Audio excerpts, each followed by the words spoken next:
Liana, the all-powerful witch, master of fire magic, wielder of ice magic, the one they call the scourge of the continent for her plan to wipe out the world.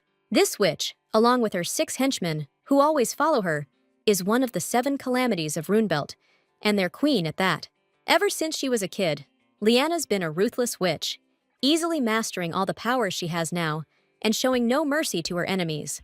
At 15, the witch burned an entire empire to the ground for standing against her, starting a war and planting the seeds of disaster in Liana's heart. The witch knew no limits and kept growing her ranks, sending them across the land. The terrified people who saw them called them demons. Humanity was on the brink of extinction. Many were ready to bow before the witch to end the senseless and bloody war against her. But the darkness that had surrounded them since the bloodthirsty witch arrived was suddenly dispelled by a bright light of hope. The people rejoiced because this light was a hero, someone who could save them from the oppression of the powerful witch. This hero was the Holy Father of Asperia, a man who obeyed and carried out the will of the goddess Asperia. The people saw him as their savior, but the witch saw the Holy Father as her worst enemy. Her face twisted in disgust at the sight of him. He repulsed her. Their war soon erupted into a brutal battle between Holy Asperia and the Dark Forces, a clash of entirely different beliefs and morals. The two sides fought for 5 years, neither willing to yield, each trying to defend their ground at any cost. After Liana's death, the Darkness agreed to a treaty with Holy Asperia.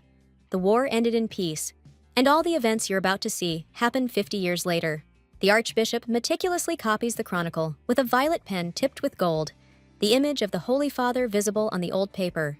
A woman in white enters the room, bows to the man, and, head lowered, informs him of the Holy Father's request to gather all the goddess's servants to his side. The Archbishop's hand trembled above the sheet of paper, gripping the pen tighter, showing how much Bachman tensed at the words of the woman who had just entered. With regret on his face, he turns to the woman, stops writing. The time has come, and Bachman understands this perfectly. All the goddess's servants gathered around the Holy Father's bed, mourning his impending death and listening intently to his final words before passing into another world. The Holy Father stretches his hands upward, incoherently, pausing with each breath, saying that the goddess Asperia has not yet abandoned any of them. His hands rise higher towards the fresco depicting the goddess Asperia's appearance. She, he says, will soon appear to the saints in the form of a child. Thunders crack in outside as the Holy Father gives his final orders to the goddess's attendants, begs them to find the sacred child ASAP, and then kicks the bucket. The crowd gathered around him starts bawling their eyes out, wailing and sobbing, realizing the hero of the whole damn continent is dying right in front of them, and they're powerless to stop it. The Holy Father's hands go limp, fall onto the bed, he breathes his last, and checks out for good. His death's a real gut punch to everyone's morale. The saints are outside, hashing out how to find the kid. They're worried about the calamity bearers finding out, so they decide to keep the Holy Father's death on the DL for now. Bachman's standing off to the side, lost in thought, when a raindrop suddenly smacks him in the face, snapping the Archbishop out of his head.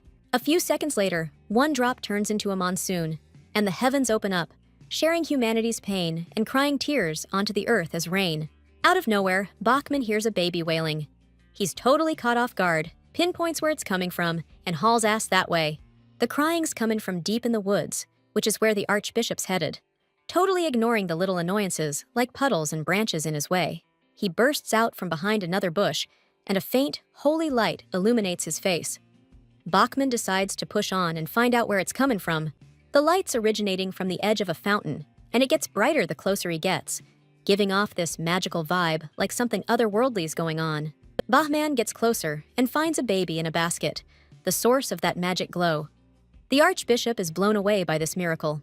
The kid in the basket wails loudly, then calms down a little when she sees Bachman, who thinks the baby's arrival is the Holy Father's prophecy come true. The Archbishop sits next to the girl, reaches out to her, sheds a tear of joy, and calls the baby the saint. He, like the other priests, has been waiting for her arrival. The saint looks at him like she understands everything the Archbishop's saying, and even stops crying, like she's listening intently to Bachman's words. But her mood changes real fast. Her eyes fill with unjustified rage, aimed right at the Archbishop. The girl flies out of Bachman's arms, kicking him in the face and saying something garbled that basically means, "Get the hell away from me!" The saint, a name only the embodiment of the goddess could have, is meant to take a place even higher than the Holy Father. She's supposed to save the continent, using all the power she was born with, protect the people from all kinds of disasters, and save them from the witch Liana. But the saint, even to her own surprise, turns out to be Liana reborn, and she ain't saving anyone. She's furious at the archbishop for worshipping her. Purple eyes and beautiful blonde hair are only found on the goddess, which is why Bahman confidently calls the girl the saint. Maria's so freaking happy, she's crying her eyes out, and George III is convinced the Holy One's arrival is a blessing for everyone on the continent and beyond. The three of them huddle up around the Holy One, practically breathing down her neck, thanking her for showing up so quick. The kids giving them the stink eye, totally baffled by how clueless and naive they are. There's no way these guys could ever figure out who she really is. She's pissed at how screwed up everything is. She wasn't supposed to end up in this body. Liana remembers every life she's lived. She's been a princess in an empire, a slave with zero will. She's even been land animals like a deer, a cat, a bird, even a fish. Liana's been reborn in tons of different creatures. She's so sick of this endless loop of life and death, she decided to try and destroy the world just to break the damn cycle. Liana's drowning in despair over this rebirth. She's lived over 100 lives, and she still can't stop it from happening again.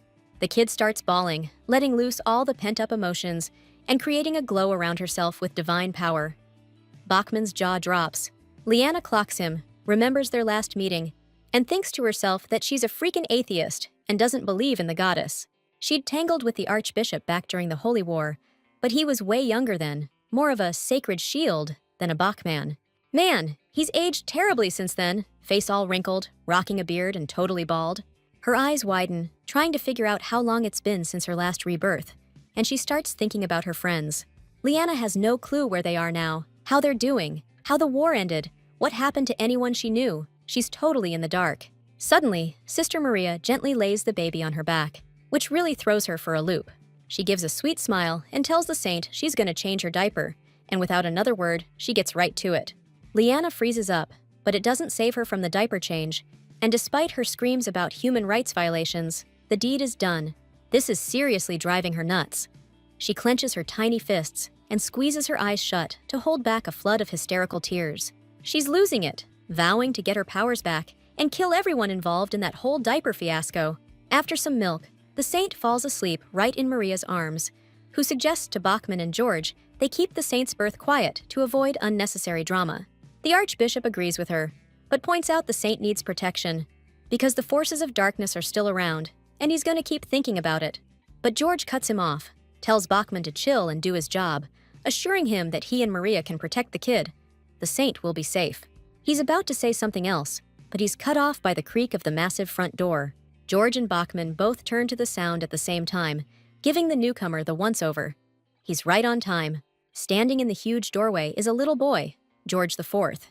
He looks a lot like his dad, but you can tell by his face he thinks way different. George is super smart and talented. Paladin blood runs in his veins, but Bachman thinks he's still too young. George III asks his son to introduce himself to Bachman and Maria, trying to show off how well-mannered he is. The boy just bows silently in response, and his dad makes excuses, saying young George isn't that outgoing yet. George IV clenches his fists tighter, thinking about why he's here and what his dad just said, and figures out his dad's full of it. He's been assigned to protect the saint, and he thinks it's totally boring and lame. He wants to run his own life. He just sees the Holy One as a little kid and thinks she doesn't need any protection, and that he shouldn't even have to deal with this stuff. The boy remembers his dad's words about just watching the girl, and it pisses him off.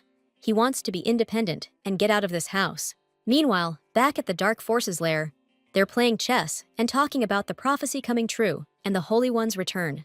The girl with green hair, moving her queen with magic, says she's been waiting a long time for the Holy Father to finally kick the bucket and be 6 feet under. The guy playing chess with her scolds her for thinking like that and mentions the saying about a planted seed that turns into a tree and becomes a problem if you don't cut it down. He shows her what that saying means by using magic to break a chess piece into tiny pieces. The girl agrees, but keeps grumbling that nothing can be changed now because the Holy Father's dead and his dying prophecy came true, and the Holy One's been born. A burst of arrogant laughter cuts her off. The girl's eyes light up. She turns angrily to Jack, the source of the laughter. He has no right to laugh at her. Jack tells the girl to think about it, saying she's looking way too grim about the future. They're strong enough to deal with the Holy Father's prophecy. Jack mentions the Queen's death in his speech, which completely sets the girl off. Her eye starts twitching, and the veins on her face bulge with tension. She's screaming at him. He shouldn't have poked at that sore spot, and is about to blast him with magic. Jack's using his own magic to defend himself and fight back. The guy on the throne, who's been silently watching them scrap, tells them to knock it off. This argument is totally pointless. They'd be better off focusing on protecting this place until the Queen gets back. With that, he orders Jack to eliminate the saint who showed up. Jack was already planning on it, and if it's what needs to be done, he'll go handle it right now. He walks past the girl towards the exit, and she glares at him with disgust. Jack promises to make it quick and quiet. As he leaves, he tells Chrome, the guy who gave the order, to take care of the Queen and keep this place safe. The orphan's standing in front of the mage, begging him to train her. The guy doesn't see the point, since she hasn't improved at all, but she pleads for one more chance. So, the man asks her why she wants to learn magic, and the girl honestly says she has a wish she can only fulfill with magic. The man just stares at her, doesn't say a word, but decides to take her on as his apprentice. He asks the girl what her name is. The kid doesn't have one. The man's surprised and puts a reassuring hand on her back. This guy tells the girl from now on she's Liana, a name that means bright light. Liana wakes up crying again because she keeps dreaming about her old teacher and mentor, and those dreams always mess her up. Liana didn't exactly pick up even basic magic skills right away, not at all. She probably wouldn't be Archmage of Runebelt if her teacher hadn't been there to help her out when she needed it. The man helped her learn the basics of magic, helped her get used to the world, and became like family to her. He showed her what happiness was, gave her a home, gave her a name that means something beautiful, and gave her tons of great memories. They weren't together for long, but every second she spent with the old man warmed her heart. She celebrated her first magic breakthroughs with him, wanted to reach new heights for him. He just handed her a happy life. And just as easily, he took it away, stole her happiness, made her lose her home, and turned her into a ruthless person. He's the one who created a powerful witch, a threat to the continent. He's the one who turned Liana into who she is now. This guy also created the forbidden magic that Liana's so desperate to find now. She remembers all this and gets ready to start hunting for her treasure first thing tomorrow. She's gonna search the whole palace. The goddess's attendants are freaking out, begging the saint, sent by the goddess, for protection from disaster. They're praying because of that messenger from Runebelt who showed up this morning and had the nerve to chop wood shirtless, scaring all the attendants half to death. And after chopping wood, he had the gall to hit on the servants delivering food, embarrassing them with his behavior and preventing them from working in peace. The attendants have to confess to the goddess every night, so that people like that don't show up again and bring them misery. Little Georg, passing by, overhears this conversation and gets deep in thought, staring at the terrified saints. Suddenly, his father calls out to him, snapping the boy out of his thoughts, and tells him to follow and not fall behind. Georg runs after his father. He realized the saint's decision to announce the Holy Father's death was dumb, cause now Esperia's crawling with suspicious dudes. Georg III suddenly stops in front of the saint's bedroom, and his son's confused by it. The kid turns to his dad and sees tears streaming down his face. He's floored because his dad always seemed like the kind of guy who couldn't cry. Turns out, they're tears of joy. The goddess hasn't abandoned their family, even after the George screwed over the saints. His dad tells him not to screw things up with the goddess. She somehow managed to forgive them, even with their ancestors' mistakes. The boy gets it, but he's still shocked by his dad's devotion. They go into the saint's room and find an empty crib, which freaks them out. The dad bolts. George IV, stunned, scans the room, grabs his sword handle, spins around, and chases after his dad. In one of the building's hallways, he spots the saint crawling away from them. His dad doesn't see the little kid and keeps running. Liana's stoked her escape worked. Now she's plotting how to get into that room, since the doorknobs are way too high for her right now. George IV yells that he found the girl, and she, totally surprised by him popping up, starts crawling even faster. The kid catches up to the saint, grabs her by the collar, and calls her a brat. That sets Liana off, and she clenches her tiny fists. George IV can't dodge her perfectly aimed punch. The saint nails him right in the face with everything she's got. When George IV hits the deck, Liana celebrates. Her punch still packs a wallop, and she's still got the strength. The kid snaps out of it quick, gets up, and tells her to stay put. But Liana's not listening to a word he says. George IV's back on his feet, reaching out to the saint, gently pleading with her to crawl to him, clearly trying to warn her about something. But Liana's laser-focused on what the boy said about not going forward, taking it as a dead giveaway that she's on the right track. She speeds up, booking it towards the forbidden zone, which freaks George IV out. Little dust clouds kick up from her tiny feet. She's stoked about her successful escape again. This girl never listens to anyone, ever. Suddenly, she loses her footing, starts to fall, and realizes she's at the top of a staircase.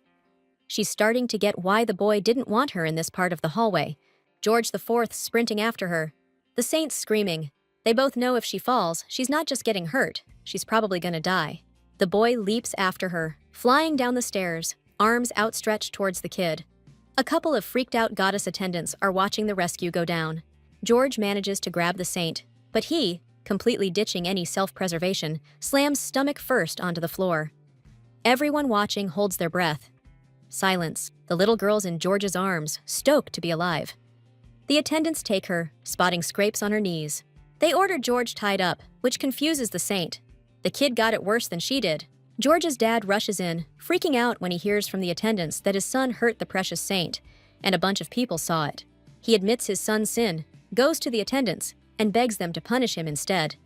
Tears start streaming down George IV's face. Some dude in the crowd shouts that the whole George family is going on trial because of this, and the boy starts crying, regretting his inexperience.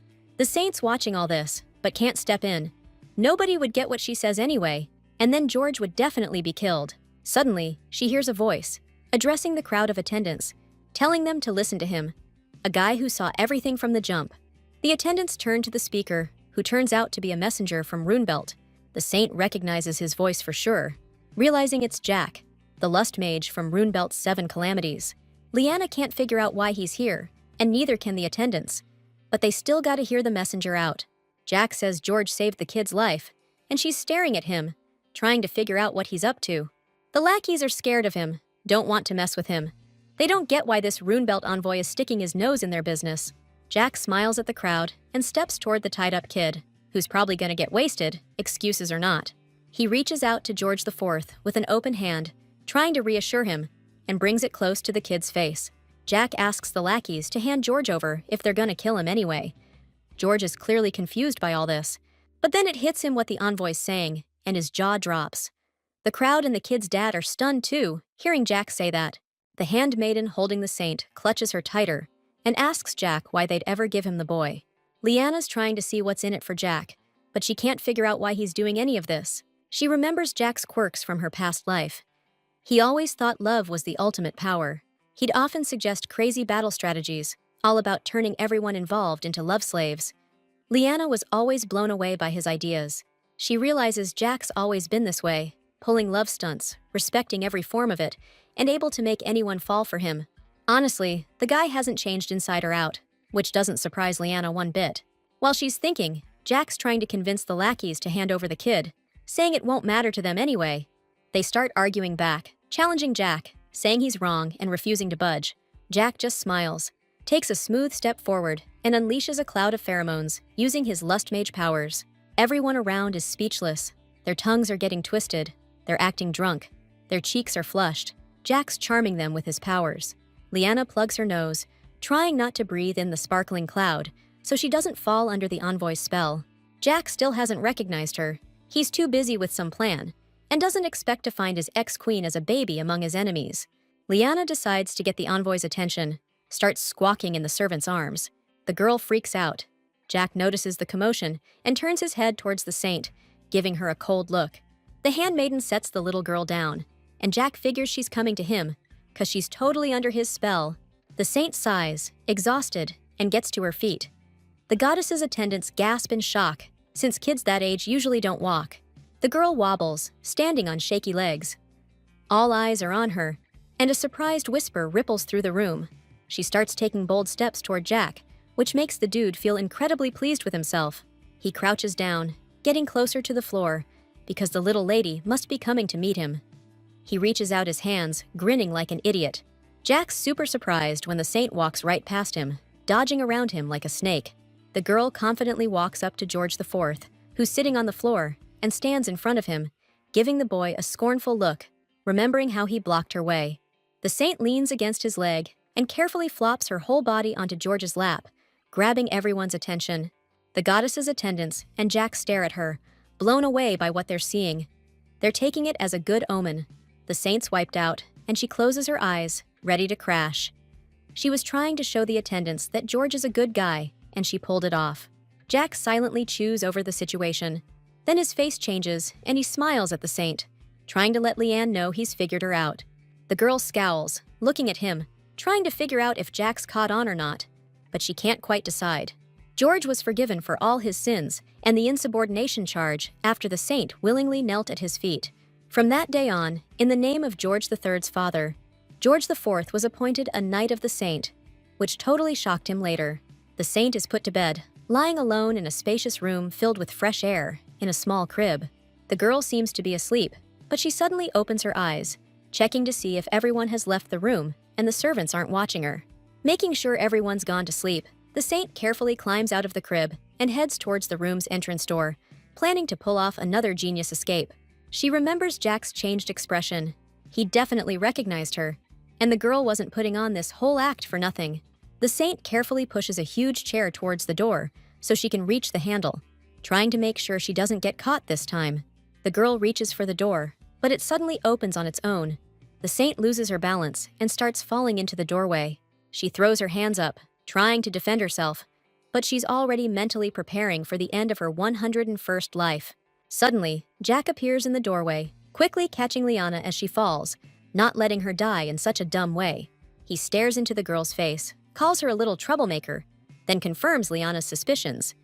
He really does recognize her. Liana tries to greet him, but all she can manage are incoherent sounds that don't even resemble human speech. The girl gets super bummed about it, but at the same time, she's really happy that Jack showed up. She tries so hard to clearly ask Jack why he's here, but she can't.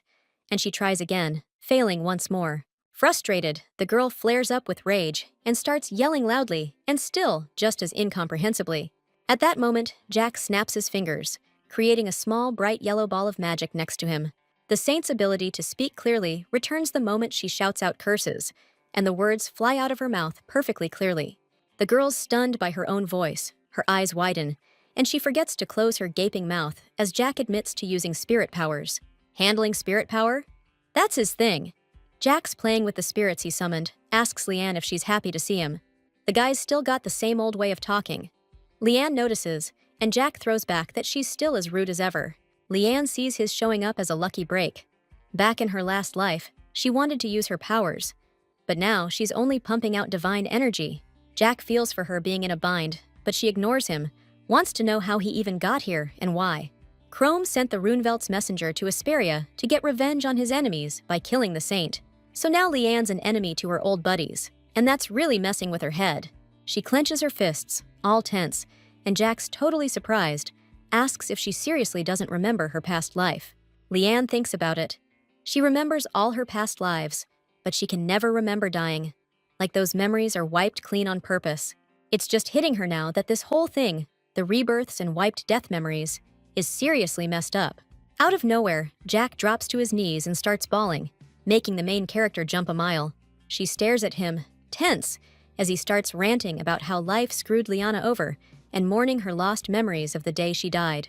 Liana tells Jack to stop crying and just lay it all out for her, because tears ain't gonna fix anything.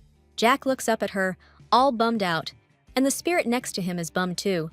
He's gotta tell Liana about her death in her past life. The night before the big battle at Holy Asperia, someone poisoned her right there at the feast. The night before they were supposed to ship out, Liana gathered with the 7 sins, and they all raised their glasses to victory. She gave a booming toast, telling her comrades they were totally invincible and victory was just around the corner. After that, she gave a couple more pep talks and raised her glass high. That's the last thing she remembers from her past life. After hearing Jack's story, she's glad that at least her followers carried out her will after she died, and asks Jack where they are now. Jack looks at her, full of sympathy. After the Queen of Calamity's death, only 6 of them were left.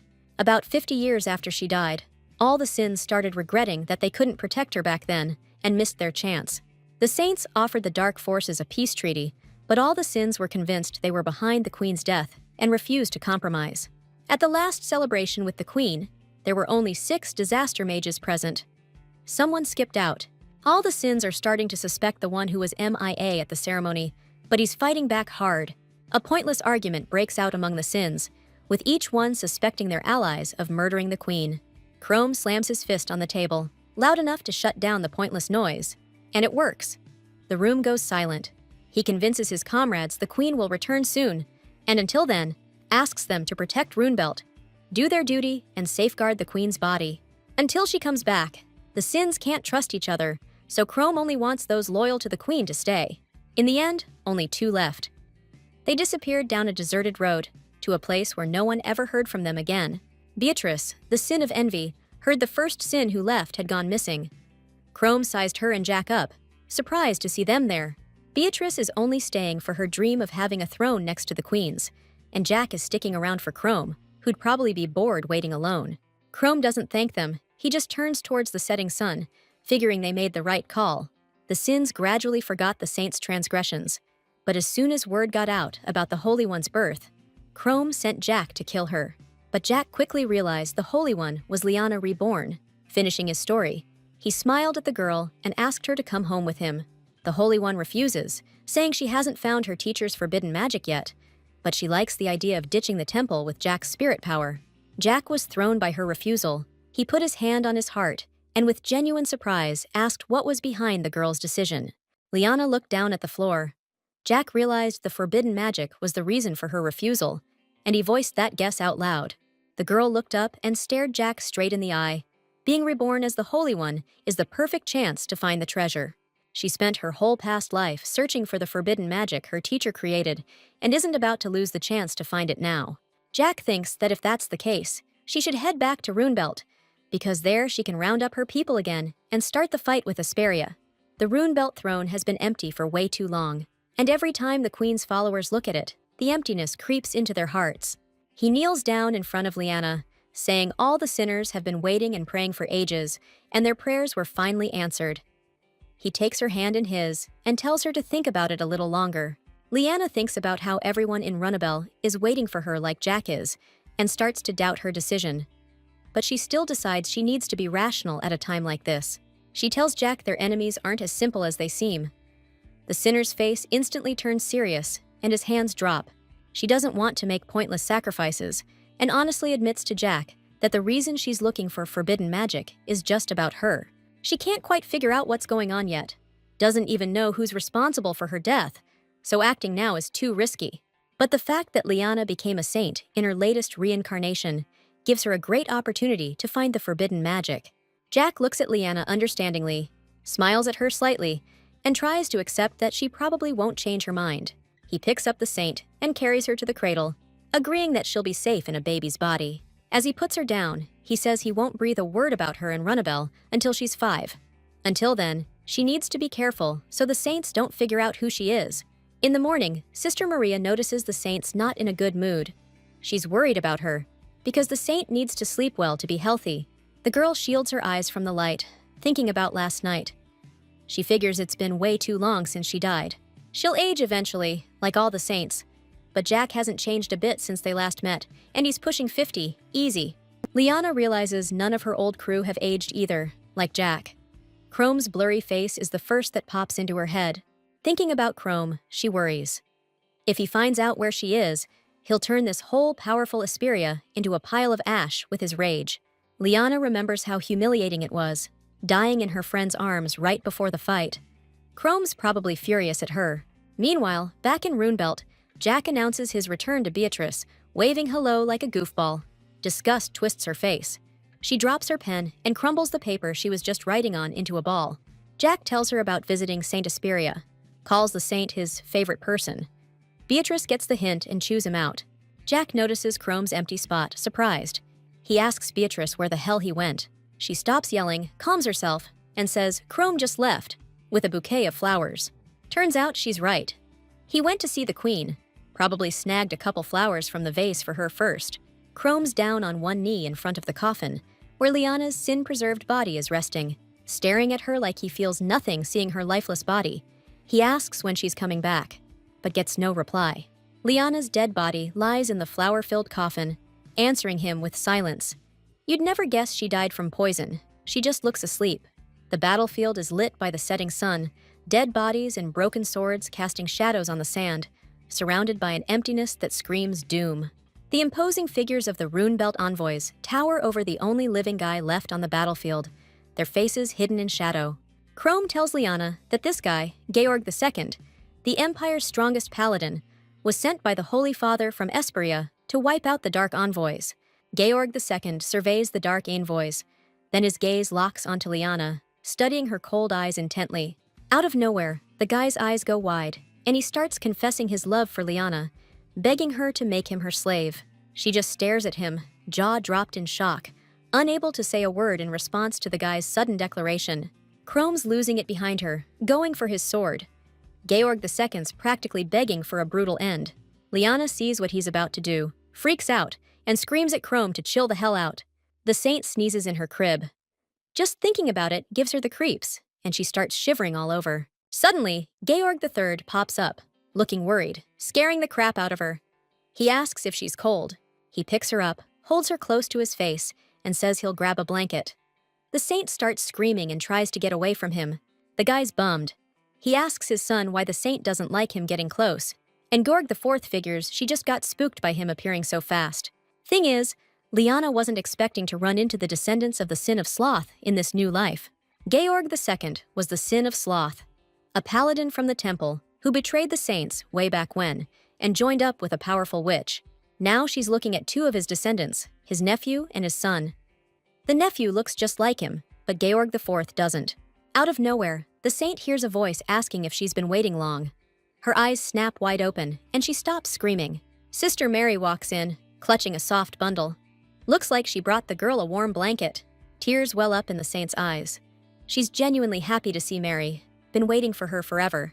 Mary snuggles the baby close. The saint's blown away by the woman's gentle voice and soft hands, mentally thanking her for letting her breathe easy. Suddenly, a priest of the goddess pops his head in the doorway, asking Mary if she has the saint, and Mary asks what's up. The priest says Lord Bachman's requested an audience, and the saint needs to go meet with him, like right now. George IV asks Mary when Bachman became a lord. He was just an archbishop, right? Mary says he'll be the new Holy Father soon enough. She reminds him that Bachman found the saint, and now he's getting the highest church rank, so he doesn't have to bow to anyone. Mary walks into Bachman's office with the saint in her arms, escorted by George. Liana thinks no one could possibly have more influence than the goddess incarnate. Bachman asks Mary and George to leave him alone with the saint, says he needs to tell her something, and takes the baby from Mary's arms. Bachman says this won't take long, and the saint is surprised, realizing he's about to talk to a baby who shouldn't understand anything at her age. She's clinging to that thought, figuring Bachman's figured out who she really is. But boom! The ex-archbishop starts talking, cutting off her train of thought. Bachman's telling her about the first Holy Father, the guy who built this temple and left a fresco of the goddess inside. This fresco shows the goddess as a human. It's the last message the saints ever got from her through the Holy Father. The kid's totally absorbed in the picture, listening to the guy talk, but it takes her a minute to get what he's saying. Bachman tilts his head. His face goes dark in the shadows, and he tells the Holy One, his voice heavy, that no saint's gotten a sign from the goddess since. The girls hit hard. Bachman's words finally sink in. She realizes everything the last Holy Father said was a lie. The Holy One's thinking, so, the Holy Father was a fraud all along, and the Asperia Temple's been lying to people for over 500 years, all while preaching holiness. Even after all that, the goddess hasn't abandoned her servants. She sent a second revelation in the form of a holy child, her own avatar. He lifts the Holy One up to a statue of the last Holy Father's face and says that he was the one who predicted her birth. The stone statue, showing this great man, just stares silently down at the girl who's appeared, head held high. Looking at the statue, Liana thinks it's pretty damn ironic, considering she's got some seriously bad memories of that guy from her past life. Bachman tells the kid that this truth, and others, have been passed down by the saints through the ages in their chronicles, and now it's his turn. He spills the beans about the goddess's prophecy of the end of the world, left 500 years ago, and the archwitch Asperia, who was after forbidden magic. They took the witch down, but even in death, her followers keep trying to find that forbidden magic. They never give up. He thanks the saint for showing up, saying, without exaggeration, that she's the saint's last hope. a sign that the goddess hasn't abandoned them. The kid drops her gaze to the floor, thinking about what the new Holy Father is saying, and silently disagrees. Bahman and the other goddess's servants see the saint as their last shot. They believe in her and hope she'll save them.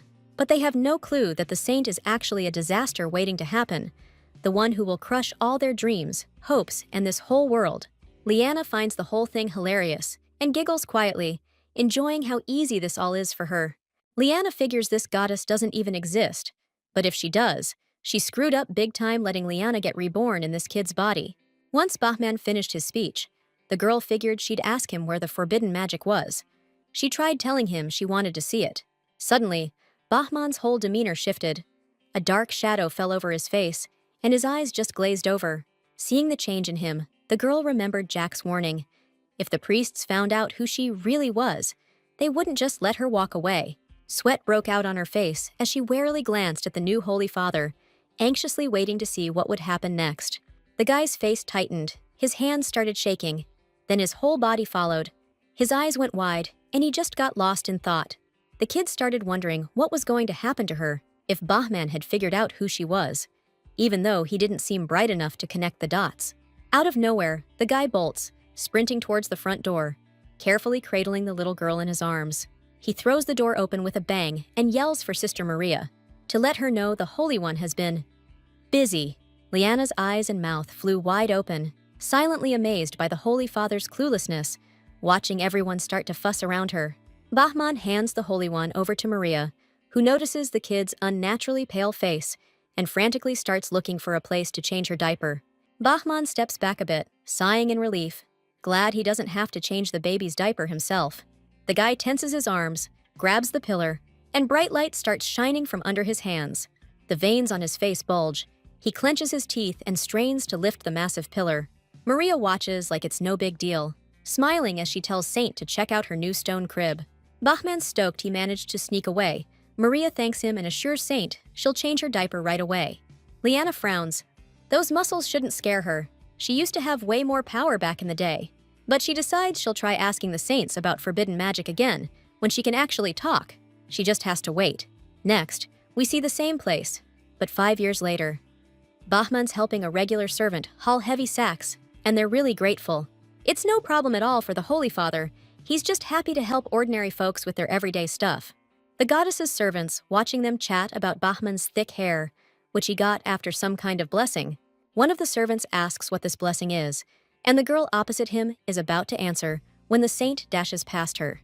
The girl in the fluffy light pink dress, lit by the bright morning sun, runs while shouting the Holy Father's name. The man answers her call, a happy smile appearing on his face when he sees the girl. The saint runs straight to him, her dress and thick blonde hair flying in the wind from her quick run. Getting close enough, the saint jumps and tries to hit Bachman, but he puts up his arms in time to defend himself.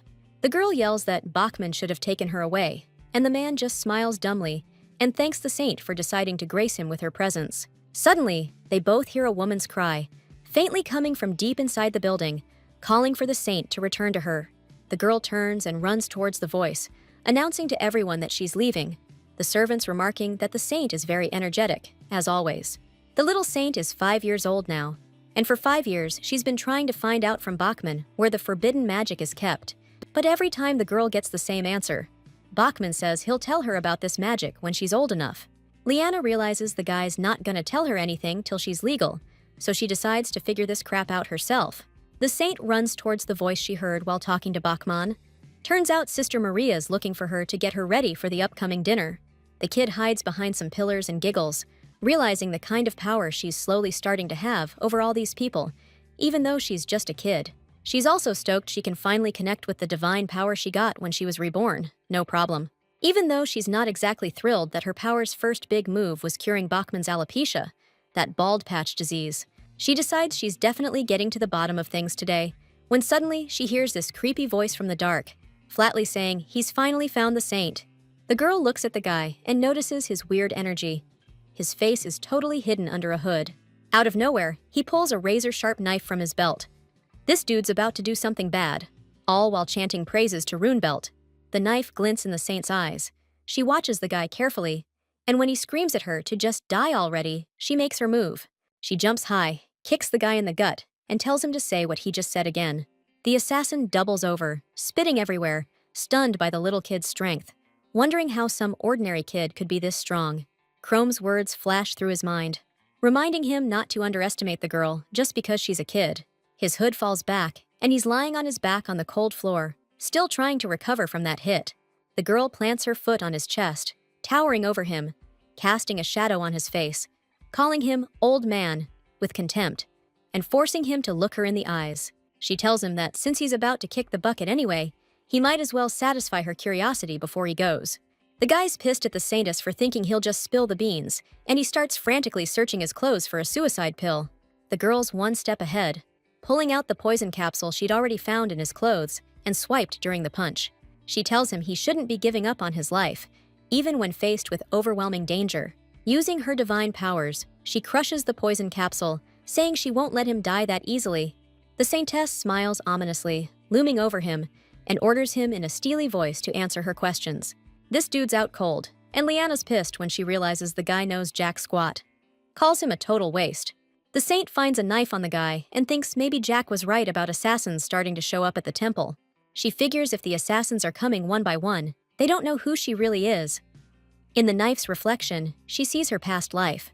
Liana doesn't mind the assassins showing up more and more, but cleaning up their messes, wiping their memories, and hiding their weapons without getting any info.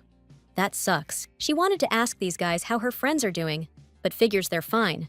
Magically immortal, can't die of old age. George IV shows up in front of the saint, stoked he finally found her, and tells her Maria's been looking all over for her.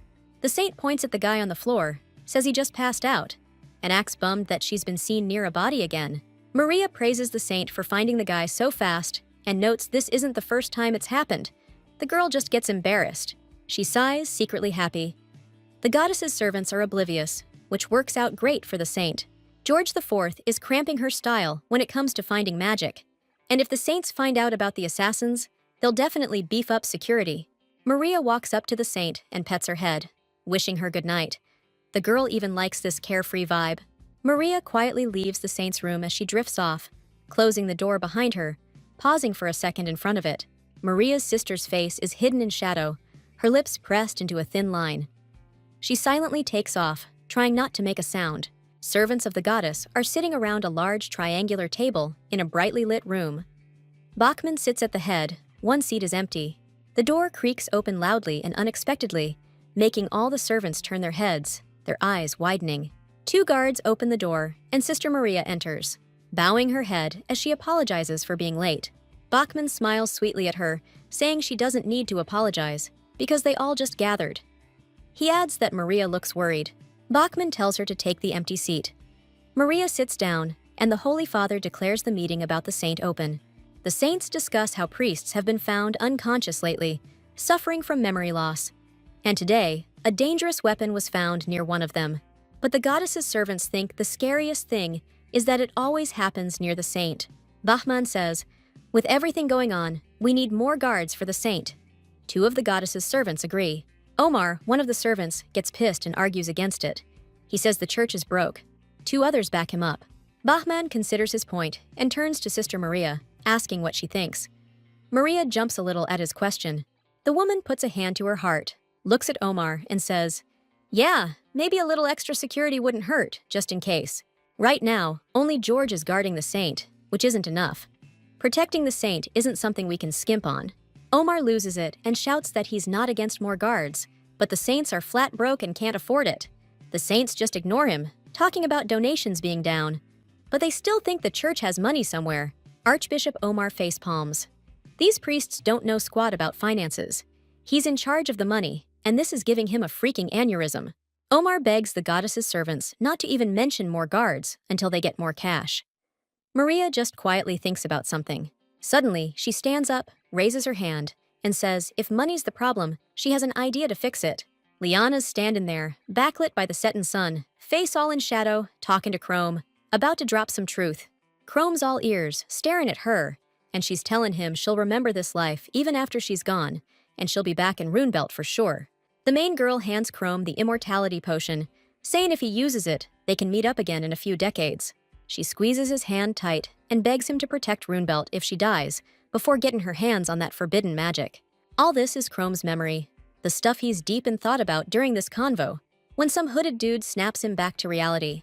Chrome admits he spaced out a bit, asks him to run it back, and the guy says the Holy Temple's beefing up security and holding tryouts to get more guards. Chrome grabs the tourney flyer, sees there's an entry fee, and can't believe the Holy Rollers are charging people to work for him. Hooded guy figures they're ramping up security because of all the attacks, and Chrome asks if there's any news on the last suicide bomber they sent. Turns out, the last bomber lost his whole memory and ended up serving the Holy guys, and Chrome's just letting all that sink in. He figures there's no way some dumb priests pulled this off. It's gotta be the saint herself behind the whole thing. Right after he said that, Jack pops up in the window, totally hyped about hearing the saint's name. Scared the crap out of the guy, but Chrome didn't even flinch. Chrome figures Jack was eavesdropping with his spirit powers again. Jack just ignores him, practically bouncing, asking if they were really talking about the saint. Getting no answer, he begs to go to the tournament, saying he'd be eternally grateful if Chrome let him.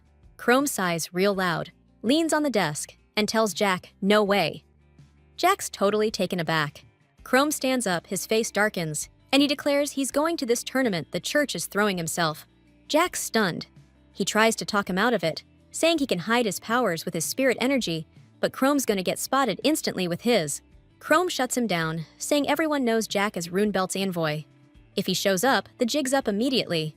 Jack tries again, asking who'll run Runebelt if Chrome leaves. Chrome just rubs his ring in response, not saying a word. Then he takes the ring off and tosses it somewhere. The ring bursts into blue flames that slowly turn green. The ring ends up in Beatrice's hands. She never thought Chrome would trust her with something this important. Beatrice vows to prove she's a top-tier leader, telling Chrome to stay gone as long as possible and not to worry about a thing.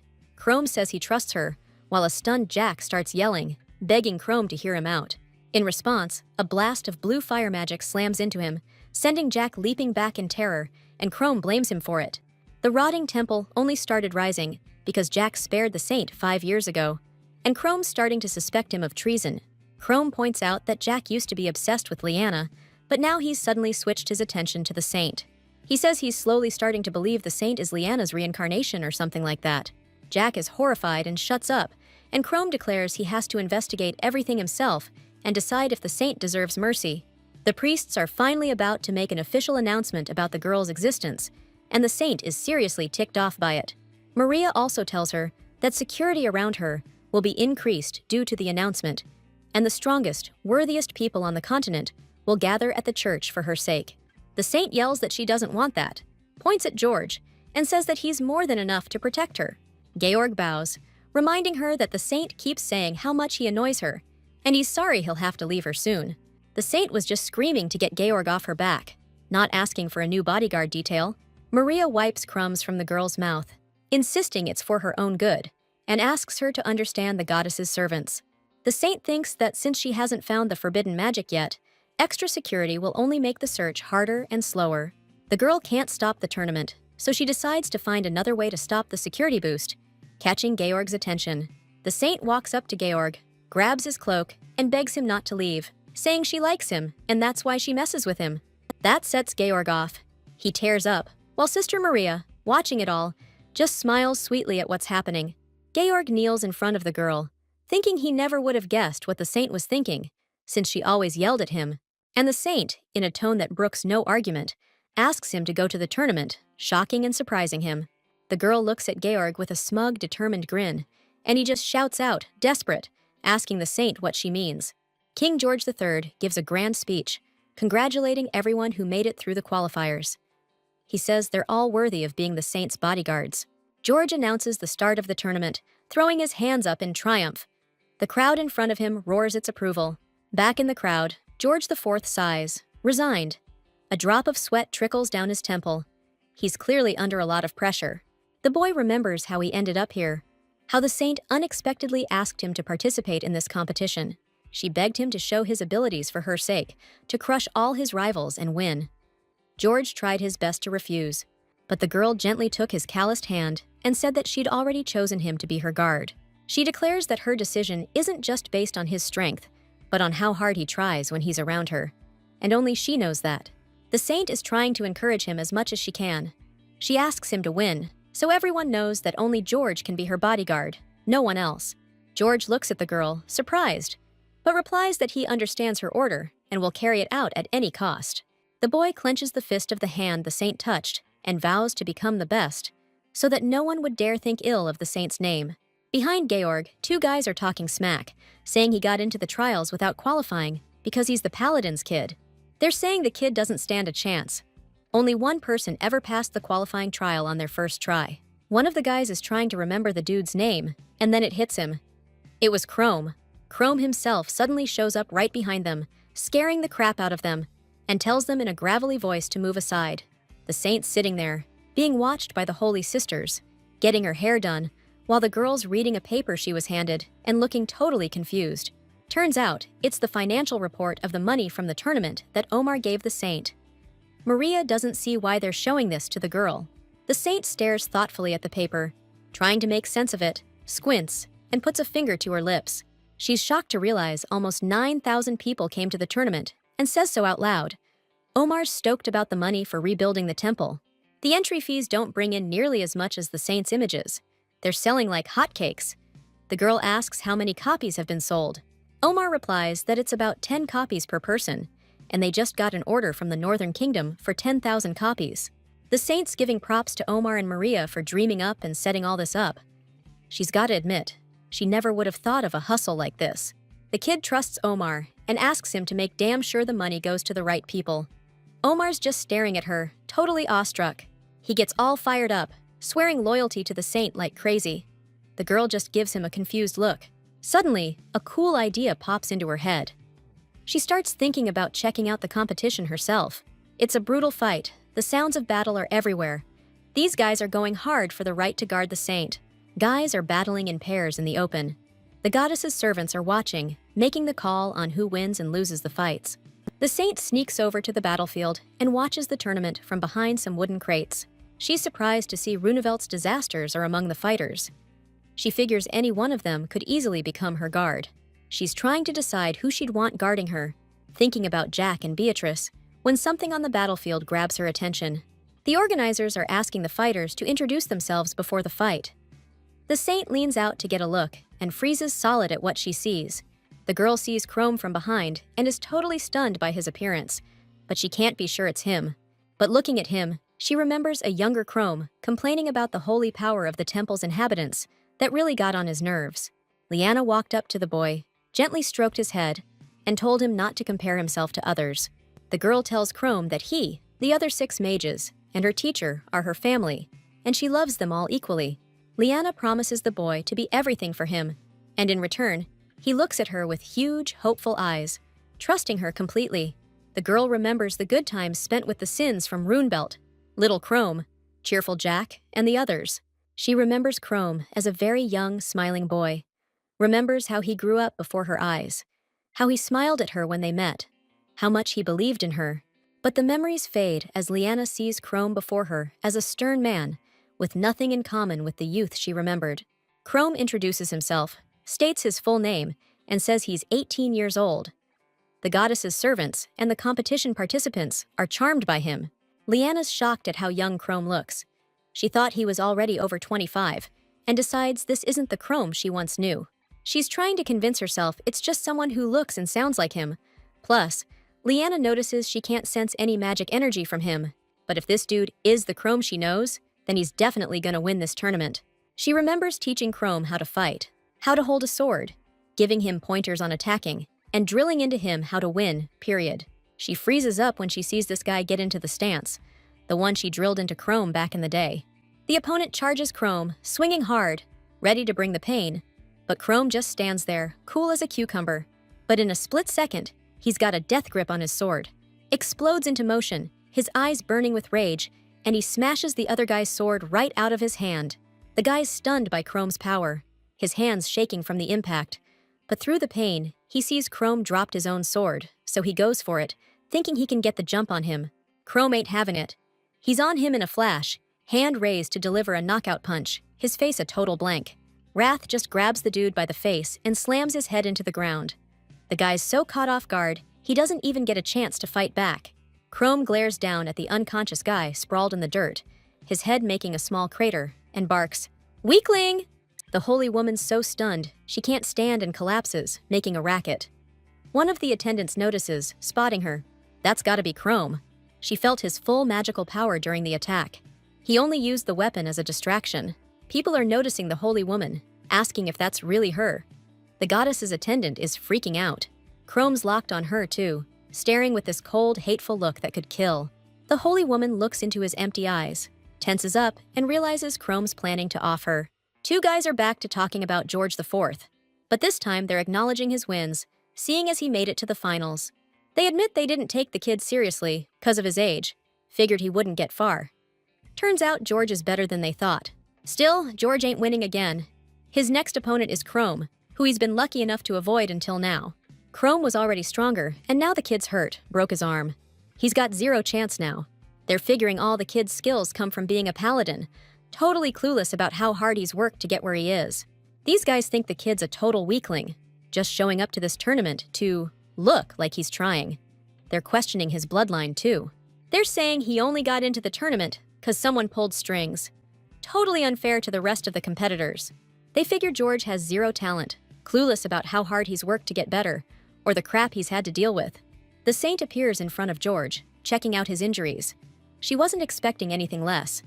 She gives him a stern look. George apologizes to her and just breaks down crying. The saint tells him it's too soon for apologies, but secretly, she's trying to accept that it's over. Her life depends on George's fight with Chrome, and she needs to give him a pep talk, but he's in a bad way and she doesn't know where to start.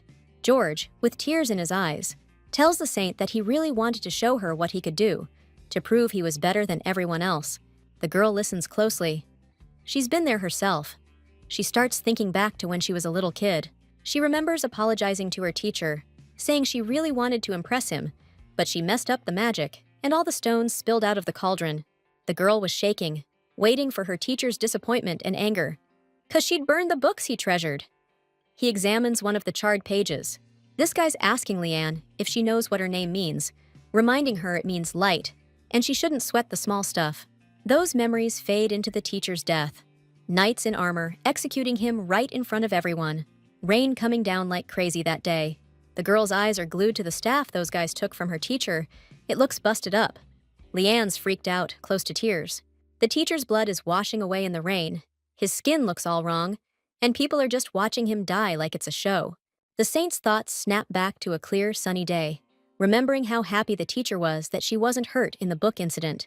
The saint clenches her fists and decides to go over and pat George on the head. The kid's super surprised and asks her what she's doing. She tells George he did a great job, calls him her knight. He's just a kid. He's got plenty of time to get even better. Messing up is okay. Everyone fails, and there's gonna be a ton more. But today, George did good, and that's enough. The kid starts bawling even harder, which totally spooks the saint. She figures George has been holding it all in. That's why he's crying so loud. George throws his arms around the saint, and she hugs him back. This temple vibe's messing with her. She's getting too soft. But then the saint thinks, maybe she's acting this way because she was once in the same boat as George, but decides to drop it. The saint asks George to keep her healing him with divine power a secret, and asks him to fight without regrets. George nods enthusiastically. He gets it. The girl is amazed how quickly the bummed-out kid snapped out of it. George offers to take her to her room, but she refuses and is going alone. George nods in response and thanks the saint for her help. The saint turns to him with a wide smile and says she'll only accept his thanks after the victory. The girl walks down the empty hallway and regrets refusing George's help because using that divine power really drained her. She's exhausted. The saint is happy when she spots Sister Maria ahead, looking for her, and is about to run to the woman to let her know she's there. The girl opens her mouth to call her sister's name, but a man suddenly appears from behind, stopping her. He covers the saint's mouth and drags her around the corner. Deeper into the hallway, the girl desperately resists. Maria hears nothing and walks by. The man orders the girl to shut her mouth, and she's trying to figure out how he snuck up on her so silently, since she always noticed the suicide attackers before. She decides not to overthink it and bites the guy's hand. His skin turns this sickly color, and he screams in pain. The saintess hits the floor. The dude's cursing, and she's trying to figure out why she can't feel his magic energy, which is usually super bright. She decides to worry about that later and uses her divine power, which she figured would drain him quick and make him give up. But to her surprise, nothing happens to him. That kind of blast should have dropped him, but the divine attack is doing jack. He walks closer to the saintess and raises his hand, ready to strike. She's too slow to react. The guy hits her in the back, pins her to the ground, and laughs at how helpless she is. She looks up at his face through the pain. Standing over her is a priest. It clicks. That's why her divine powers weren't working on him. The priest starts rambling about overthrowing the temple, saying the saintess is responsible for all their failures, and pulls a knife. The girl realizes she doesn't have the strength to fight back, and the man raises the knife, ready to kill her without mercy. He's smirking, totally confident he's won. But then someone else suddenly appears behind him and swings, hitting the priest upside the head. The priest eats dirt, knocked out cold, as the holy woman stares up at the guy towering over her, freaked. Turns out it's Chrome. The girl's trying to figure out his angle, 'cause she thought he was gonna ice her. But now he's playing hero and messing with her head. Chrome drops her new name, which catches her totally off guard. She's fighting to keep it together and not blow her cover. Chrome drops to a knee in front of her and asks how she ended up like this, calling her by her real name, Liana. And bam, she's flashing back. Liana's playing chess with Chrome, telling some story about her life, and saying she doesn't buy into love. She claims love's a total lie, 'cause even the guys who swore they were into her never recognized her after she was reborn. She looks up at Chrome and sees him staring at her, all gloomy with his head down. She asks him what's eating him. Chrome says he can't just shrug off a story like that. Liana looks down at the table, thinking about what he said. Chrome says there's no way in hell he'd ever make that mistake. Liana's eyes go wide, totally surprised. The girl's thinking about how dead serious Chrome sounds, and it's throwing her for a loop. She's speechless. Chrome asks Liana why she looks like that, but the girl is confused, since no one has recognized her yet, not Jack, not even the strongest mages. She makes a questioning sound. Chrome leans over her, silently staring harshly into the girl's face.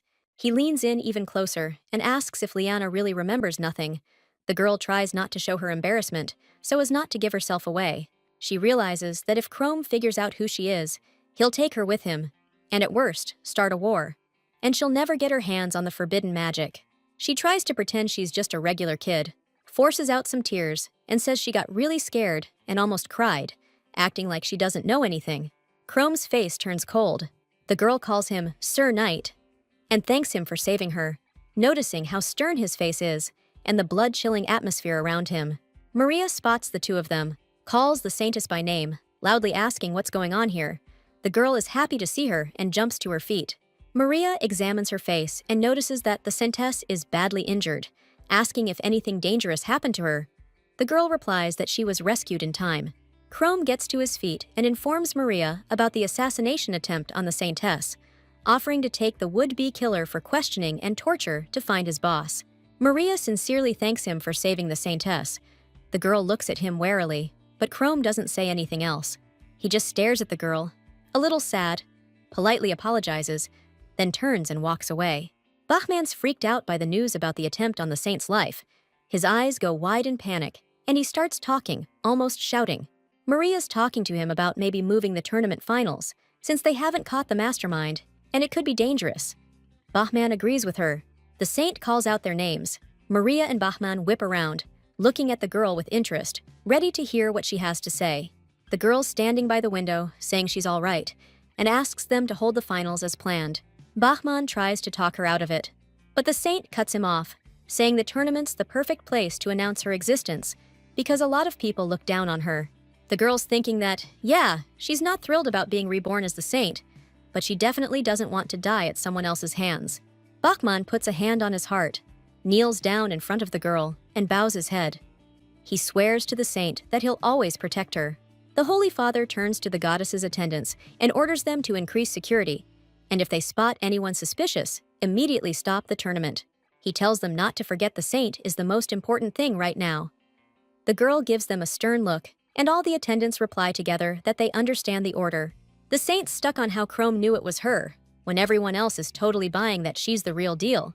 She's turning it over in her head, standing on a sun-drenched balcony, gazing down at the battlefield with a stone-cold face. Spread out before her is this massive, empty space, with just Chrome and George standing there, and you can see the tension in her posture.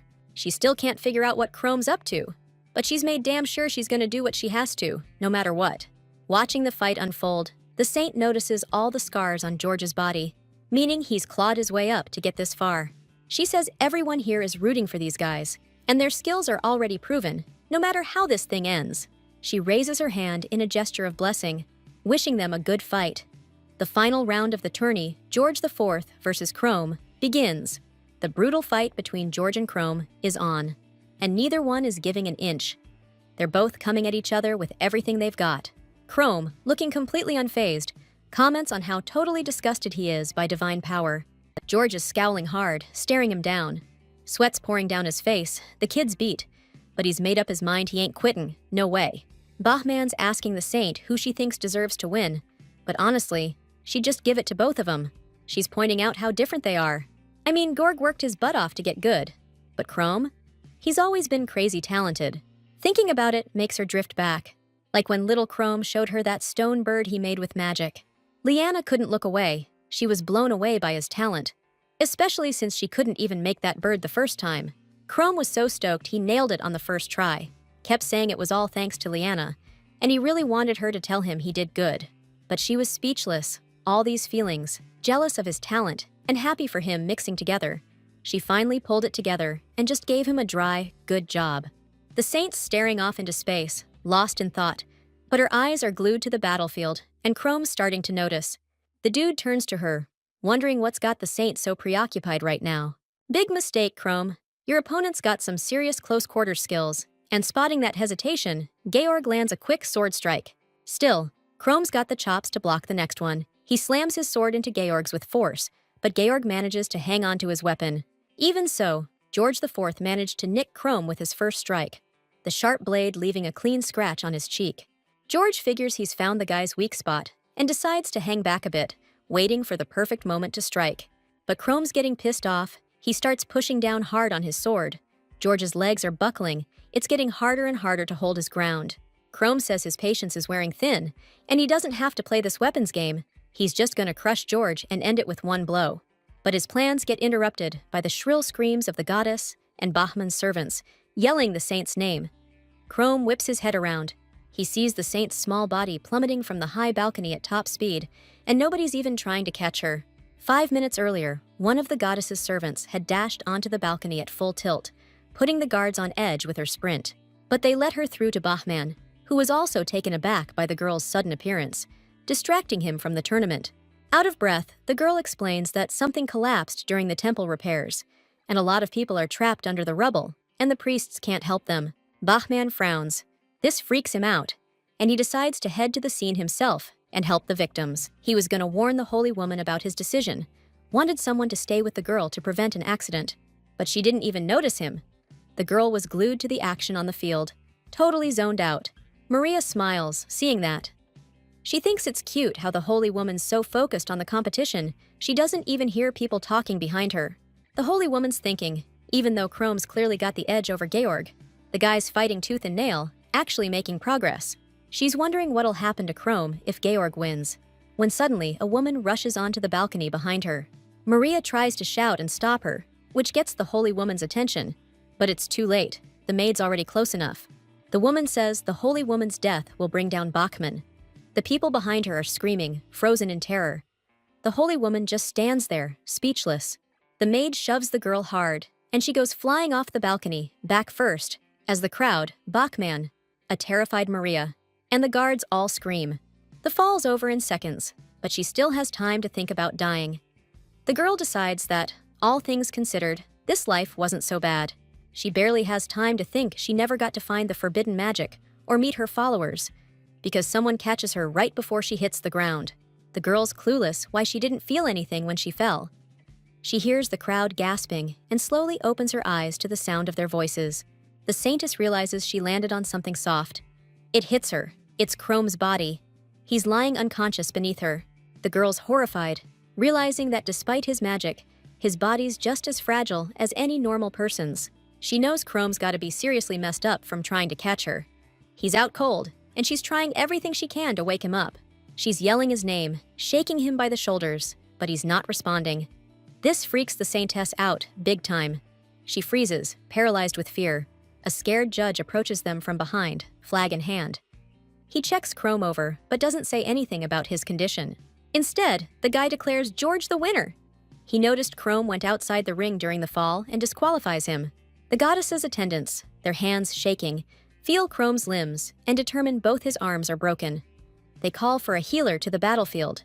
The saintess stands off to the side and hears the crowd start loudly arguing about George's unfair victory. She turns towards the voices and clearly hears their disapproving chatter, calling George a weak kid and the whole tournament a joke. It hits the girl that this talk's gonna mess Georg up, so she turns to check on the kid. Georg's shaking like a leaf, body all tense. He hears the crowd trash-talking him, saying he doesn't deserve to be a knight, and he's fighting back tears right there on the field. The girl's getting furious at how everyone's acting, and she rushes over to Georg to help him out, leaving the goddess's attendant totally confused back there. Georg's standing alone in the middle of the field, getting burned by all those angry stares, and he's thinking maybe the people in the stands are right. He didn't want to win like this. Winning or losing didn't matter to the kid. He just wanted a fair sword fight to show off his skills, and now everyone probably thinks he's weak. Georg's starting to believe it himself, that he ain't got a shred of pride. But then the girl sneaks up behind him, pulling him out of it. The saintess gently walks up to Georg and takes the hand that's holding his sword, which totally catches the kid off guard. She admits to herself that she didn't plan for things to go this far, but now that the tourney's over, she can't just let it slide. She rips off her hair decorations, lets her hair down, and unleashes a wave of divine power to grab everyone's attention. She starts her speech, swears by the goddess, says she's been watching the fights, saw the honest hustle and dedication of the fighters, and the crowd's all ears. The holy woman's saying she's gonna make George IV and Chrome personal knights, honoring their courage. George is trying to argue with her, but the holy woman shuts him down quick, saying he doesn't get to question her decision, and she doesn't want to hear a word about him not deserving it. The girl's praising George for how well he did, and the kid starts quietly crying, still holding the holy woman's hand. She's smiling at him, but suddenly, she hears rustling behind her and turns around, seeing this nasty scene of Chrome being loaded onto a stretcher, all messed up, and taken to the hospital. Chrome's remembering when Liana was showing him magic, telling him to watch close, keep his eyes locked on her.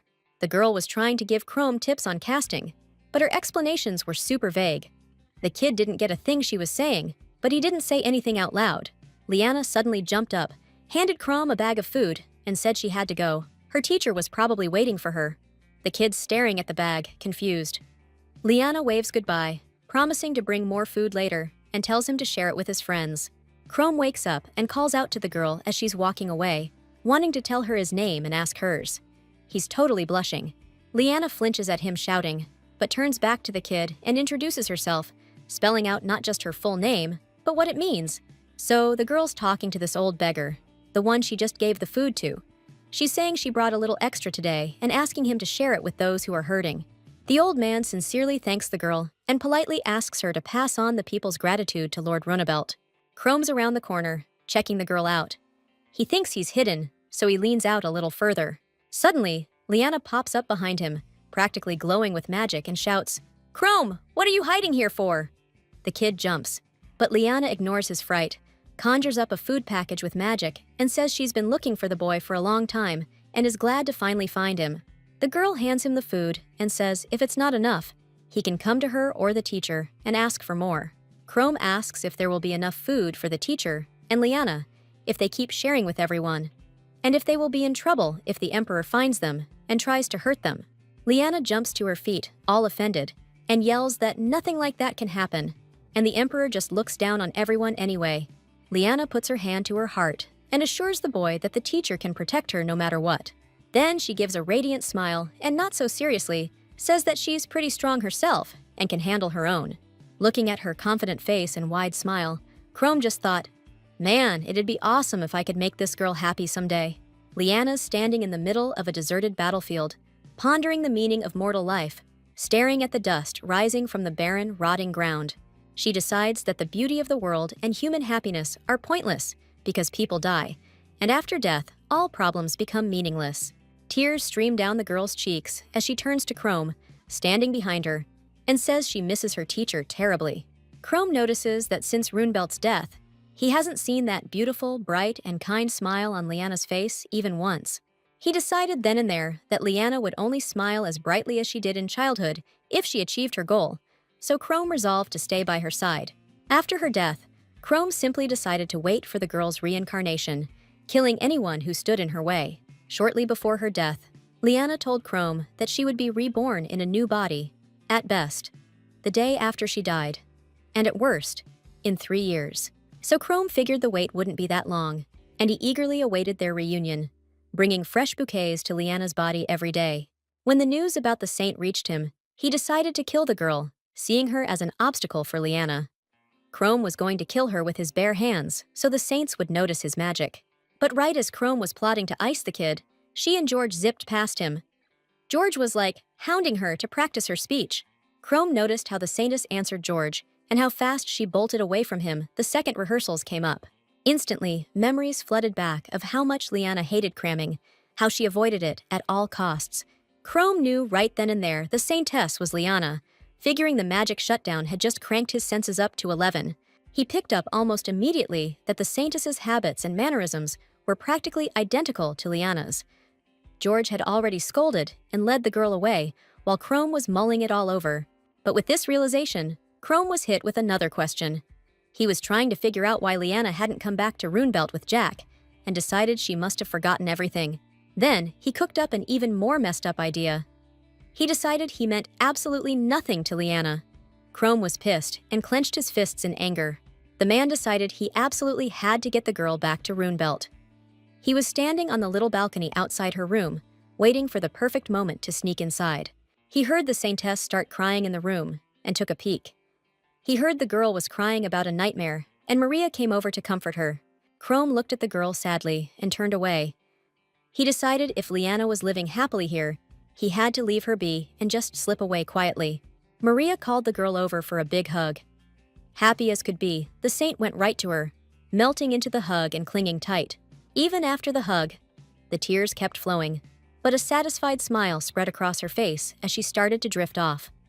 Chrome silently slipped off the balcony. He decided he'd act like he didn't recognize her next time they met. He was pissed at Liana, but he still freaked out and rushed to save her from falling, because he respected her.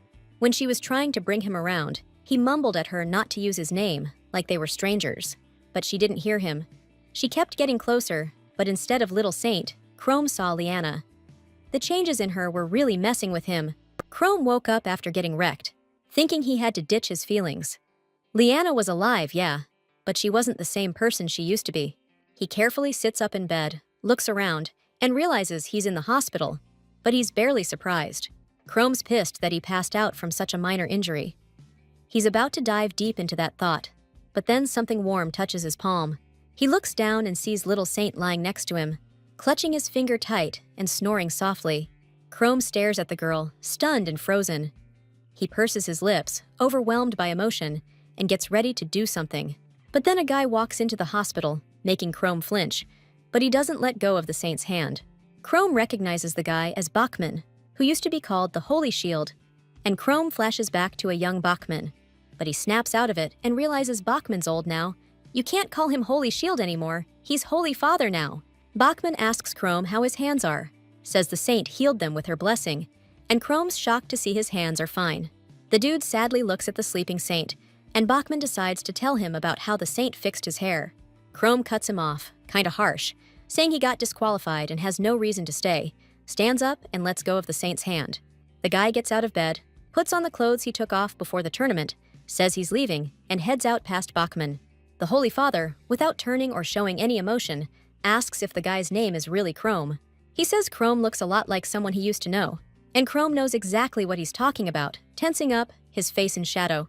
Bachman says it's been a long time, and he probably doesn't remember much. But some things, you just can't forget. Bachman knew for damn sure, out of everyone he'd ever known or fought, Chrome was the strongest and most dangerous. Bachman and Chrome are standing there, faces grim, lost in memories of years gone by, and the brutal battles they fought. Bachman smiles, says Chrome looks a lot like a guy he knew. But it can't be him, 'cause the Chrome he knew would be ancient by now.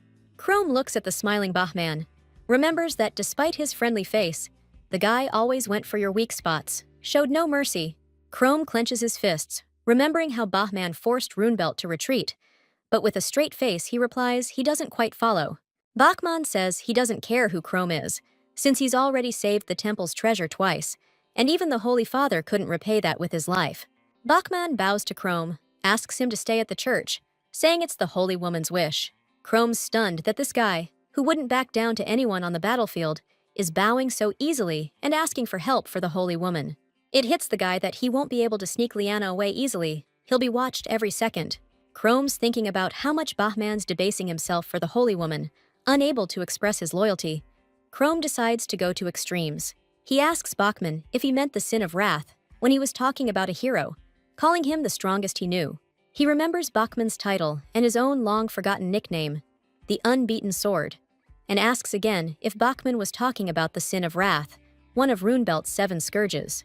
Tilting his head, his face hidden in shadow, he asks with a dark smirk if Bachman meant that Chrome is a lot like the sin of wrath. The Holy Father straightens up and glares at the man, lost in thought, preparing to give Chrome an answer.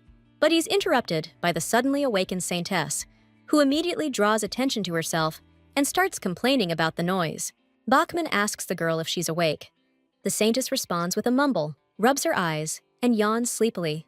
The girl tells the Holy Father that her mouth is all dry, and the man, hearing this, immediately offers to go to the kitchen and get her something to drink. Chrome watches Bachman walk away and figures their conversation definitely took a wrong turn, and now he's probably in a really bad spot. He decides to approach the Saintess's bed and ask if she slept well, and she, in response, sleepily stares at his face, not recognizing him. She wakes up abruptly when she remembers how she healed Chrome yesterday, then fell asleep next to him. The girl looks at Chrome with terror in her eyes. She's super uncomfortable talking about what happened at the tournament, but the saint feels like she has to say something, so she's trying to start a conversation. Chrome sighs, all disgusted, and says she didn't live up to his expectations. He thought she was the goddess incarnate, but she's just a regular kid. The saint is pissed, but Chrome keeps going, saying she's weak, and he wasted his time on her. This whole thing was his plan to expose her. Chrome clears his throat, says there's no need to thank him, really. He just regrets not realizing sooner that she was a weak kid and overestimated her. The saint is shaking with rage. She snaps and yells that she knows so much, that her knowledge far surpasses her teacher's. Chrome kneels down in front of her and smiles. She realizes she's been had and calms down a little. Chrome confirms he knows who she is. He calls her by her real name, Liana. She starts getting angry again, frowning and clenching her little fists. She asks Chrome when he figured it out. The guy knew right away, saying she hasn't changed a bit, and neither has her killer personality. Liana loses it again and screams that she's still holding back. Chrome teases her, sticking his tongue out, but he quickly changes his tune, puts his hand on his heart. Chrome believed in her reincarnation because, in her past life, she promised to come back to him. Chrome throws her for a loop, asking why she didn't go back to Runebelt, and Liana silently weighs her answer. She has to come clean about her failed search for the forbidden magic her master left somewhere around here. She can't find the magic because Bachman refuses to tell her about it, saying she's still too young. Liana will find the forbidden magic, but only after she comes of age, when all the temple's secrets will be revealed to her. Chrome stares at her thoughtfully. Liana is stuck surviving in this tiny, awkward body and living in ignorance. Even after being reborn, she remained loyal to her master and still wants to find the forbidden magic. It's like she's bound to it. If that's what drives the Holy One, then all Chrome can do is follow her. He kneels before her, kisses her tiny hand, and swears to be with her always, until the very end. He agrees with everything she wants. He only wants her happiness, and promises to support her in everything. She stares back at him, stunned, mulling over his words and her current situation. Chrome ain't going back to Runebelt, which is stressing Liana out, so she decides to ask him about it. He's floored by the question. He remembers the saint begging him to stay at the temple, pleading with him not to leave her, and telling the acolytes how much he meant to her. Just then, Bachman walks in. The saint, who can't recall ever saying any of that, figures he's the one bad-mouthing her. The girl flies at him, furious, ready to teach the cheeky old man a lesson and show him who's boss. The person Chrome cared for so much is alive and breathing in this world. He doesn't have to wait for her to return anymore. These thoughts, mixed with the saint's angry yelling, make Chrome happy, and he starts cracking a wide smile, chuckling a little. The saints' knights are having their official meeting in one of the temple's big halls. Chrome's standing there in his new uniform, looking down at little George with interest. The boy's looking up at Chrome, the opposite way. He's a little nervous, you can see it in his tight face.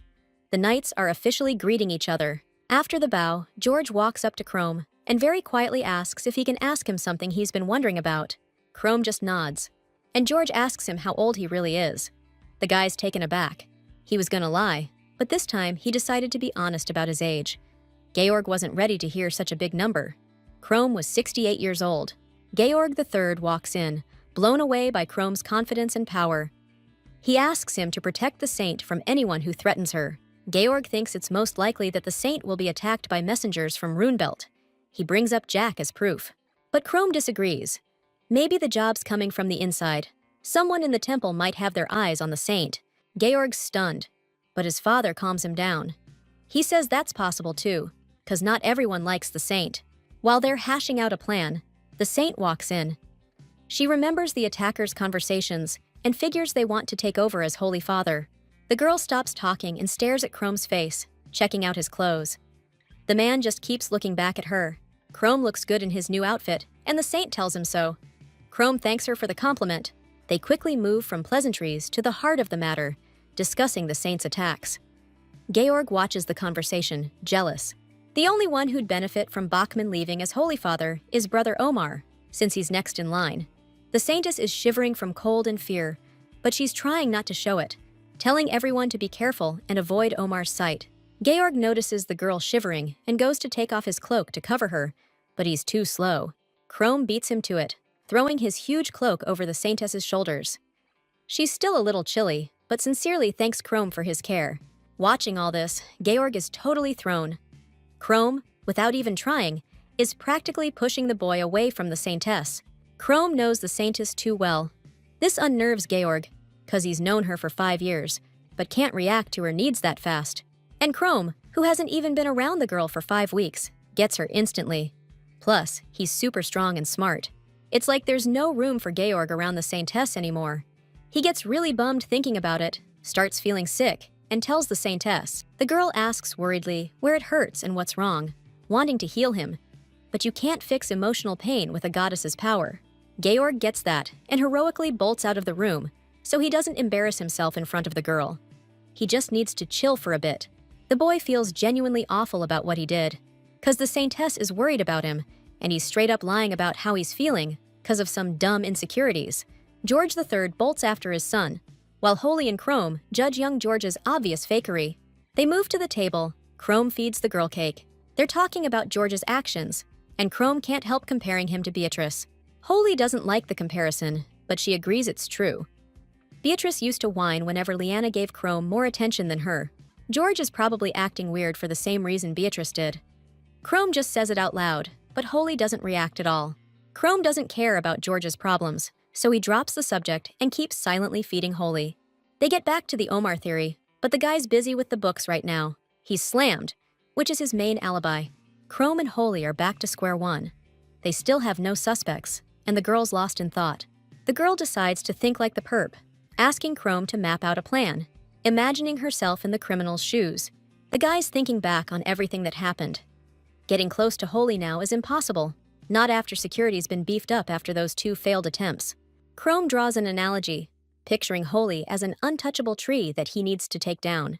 He's racking his brain trying to figure this out when he notices flowers at his feet, flowers from the clearing where that sacred tree grows, which makes him think, next time they won't come for the saint herself, but for the people around her, the ones she cares about. That idea gets the girl's attention. She tenses up and starts running through the people she cares about, trying to figure out who's most vulnerable. Maria's always surrounded by people, so ambushing her directly is practically impossible. They could go after Chrome or Bachman, as in, a knight who's a close friend of the saint, or the Holy Father, the head of the temple. But if they try that, it'd be a miracle if the attackers even survived meeting those powerhouses. The people around the saint could be easy pickings, since it's easy to ambush them. No one expects an attack from behind. The second the saint even thinks about Georg's safety, the attackers jump the weeping fourth son, who can't fight them off. A bright flashlight appears in front of terrified Georg. The boy yells at the attackers, telling them to stop. He shuts up when they shine the flashlight directly in his eyes. Georg squints against the light, his face contorted. When his vision clears, he looks around the dark room they dragged him into, confused, trying to figure out who these guys are. They introduce themselves, they're all temple servants, and George even knows a bunch of them personally, others he just recognizes. He realizes with horror that they're not just guys, but priests, all on the payroll of this Mr. Omar. The men start laughing like hyenas, confessing their loyalty to Mr. Omar, grinning at the kid in a nasty way. George accuses them of attempted murder, and they don't even try to deny it. They think murder is the best way to save the temple. They're trying to save the temple from a witch hiding behind the saint's mask, but the only witch George knows is Liana, and she's been dead for ages. The kid thinks accusing the saint is just BS, and the guys laugh at his naivete. One of them asks if George really thinks she's the saint, if he hasn't noticed anything weird about her. George remembers all the girl's quirks, and he thinks she acts like she's lived more than one lifetime, which gives George some strange ideas. He's getting close to the truth, and the guy in the robe walks up to him and eggs him on to keep thinking that way. And then he starts trying to convince the kid that the saint's appearance is just a dumb scheme by Bachman to grab the top spot. He started laying into Bachman way too hard, totally threw George off, and the dude's claims were just shocking. Turns out, Bachman's got nothing to do with the conspiracy. He just handles the cash and isn't trying to change the temple hierarchy for his own gain. These guys are telling the kid way too much, trying to get him on their side. They want him to help them overthrow the Holy Father. They start cracking up again like crazy, asking the kid to say out loud that he's joining them, but all they get is silence. The kid's yelling, defending Omar and Bachman, people who are totally dedicated to the temple, warts and all. He won't let them get trashed. He's calling them out for trying to manipulate him, for slandering the saint. He's not gonna stand for anyone disrespecting the girl. But these guys can't stand his yelling. One of them grabs the kid by the collar and slams him back against the wall. George can't fight him off. The assassins are bummed they couldn't get through to George. He just won't listen to them, and they sure as hell aren't listening to him. The only way these guys see to fix this misunderstanding is to kill the kid. One of the killers reaches for his knife. George braces for the hit. Out of nowhere, something behind these guys shatters and explodes, and bam! Sunlight floods the room. Chrome's standing in the busted wall, looking down on these losers. They're so dumb they couldn't even cover their tracks. Omar, freaked out, is right behind him. He's pissed these guys cooked his books and caused him a ton of trouble. Chrome strides up to George and just tosses this knife-wielding dude away with one hand. He unties George, explaining he found him by following the sloppy kidnapping trail these amateurs left. The saint herself led the search. She was really worried about you. Chrome hands the kid his little sword. He was gonna handle these criminals himself, told George to rest. But the kid wants to teach them a lesson. He can't just stand by after hearing them trash-talk the saint. Chrome and George are ready to go on the offensive. The kid's eyes are burning with resolve. He's gonna defend the saint's good name with everything he has. Let's get this fight started. Omar's watching, frozen. He wants to remember every second of this for his memoirs. Thanks to two top-notch knights, those responsible for all the assassination attempts were found. George IV was saved, and the whole thing got wrapped up. The day after it all went down, George asked Chrome to hit the training field with him, to work on his combat skills. Chrome won again, but George isn't even bummed. He's practically glowing with happiness. The kid's in awe of Chrome's strength, glad he didn't meet him as an enemy. Chrome's kinda surprised by his upbeat mood. Chrome asks George why they're even sparring. The kid, a little embarrassed, admits he's jealous of Chrome's swordsmanship and power. He wanted to fight Chrome without holding back, to learn the skills he needs to protect the saint. Chrome's blown away by his honesty, and he's not even trying to hide it. The kid's ambition makes him seriously happy. The saint knows how hard George is trying, and she really needs him. So Chrome holds out his hand to George and asks him to follow him. We can't leave the girl alone for too long, and since she enjoys George's company so much, he needs to stick around her as much as possible. George and Chrome both want to protect the saint, and like loyal knights, they'll follow her, protecting her from any danger. The word's out. The saint now has new knight bodyguards. Peace is finally settling over the whole damn continent. But that news also reached Runebelt and a pissed-off Beatrice.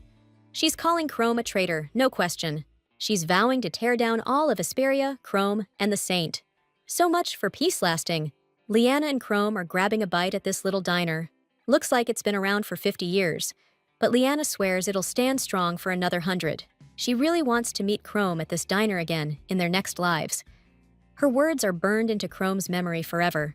Now a grown man, he's happily eating lunch at the same diner, chowing down on the same treats Liana used to get him. It's crowded and noisy. Chrome blends right in, But the cook knows him and thanks him for coming back again. The cook knows who Chrome really is. He helped him enter the competitions without raising any flags. He's doing it as thanks to the disaster mages and witches who freed the people from that monster of an emperor. Chrome's face darkens at the thought. He wishes Liana, rest her soul, could hear the cook. She always worried so much about the people she couldn't save. Just when Chrome's getting swallowed by dark thoughts, the same cook shows up again, bringing him a free treat as a sign of respect. His son starts complaining, saying the treat's pretty expensive. But the cook yells at him, saying Chrome's too important to skimp on. Chrome looks over the treat he's been given. It wasn't always this expensive or considered a luxury. But now, this fruit, which has no taste or nutrients, is only served for special guests. The holy woman is in a rush, hurrying down the hall to a room where the goddess's attendants greet her and offer her a seat anywhere she likes. They wish the girl a good meal and praise her for her hard work in class and her progress in her studies. The holy woman sits down on a chair and cheerfully thanks everyone, promising to enjoy her meal and giving everyone a sweet smile. The attendants remark that the girl gets cuter every year, and her smile makes each of them feel healthier. But it's not just the holy woman who's getting better and better. George bursts into the room out of breath, calling for the holy woman to wait for him. George IV is also starting to blossom. He's clearly growing up, and both his appearance and personality are gradually changing. He's chewing out the saint for wandering off alone, especially since she's already down to one bodyguard, and she's talking back. The acolytes are drooling over how hot the kid is. They're counting down the days till he comes of age. Georg's the best-looking dude in the temple, they say, but one of them ain't buying it. He thinks Chrome's the hottest guy here, and he's got some serious points to back it up. The guy's saying how he brought Chrome breakfast to his room recently, but Chrome wouldn't answer or open the door for ages. And when the door finally opened, Chrome was standing there in just a towel wrapped around his waist. It totally blew the acolyte's mind. It's been years since that happened, but he still can't get the image of half-naked Chrome out of his head. Meanwhile, the saint's freaking out because there's less food on the table. Georg says he doesn't see what the big deal is. She gets even more pissed when she notices the melon's gone. Georg doesn't think it's a tragedy, saying there's nothing good in that fruit anyway. The saint's furious and starts beating on Georg. She's pissed at how he's acting and orders him to get a melon. Georg gives in, begging her to stop. Melons have gotten crazy expensive lately. He just can't get one. Holy expensive fruit feels like a lame excuse. I mean, the temple ain't that broke. The acolytes can totally afford a freaking melon. The kid's starting to catch on. Something went down at the temple, and that's why they're strapped for cash. She asks George about it, but the kid's like, nah, nothing's up. The saint shouldn't sweat it. Hearing that, the saint's face changes. She shuts up and purses her lips.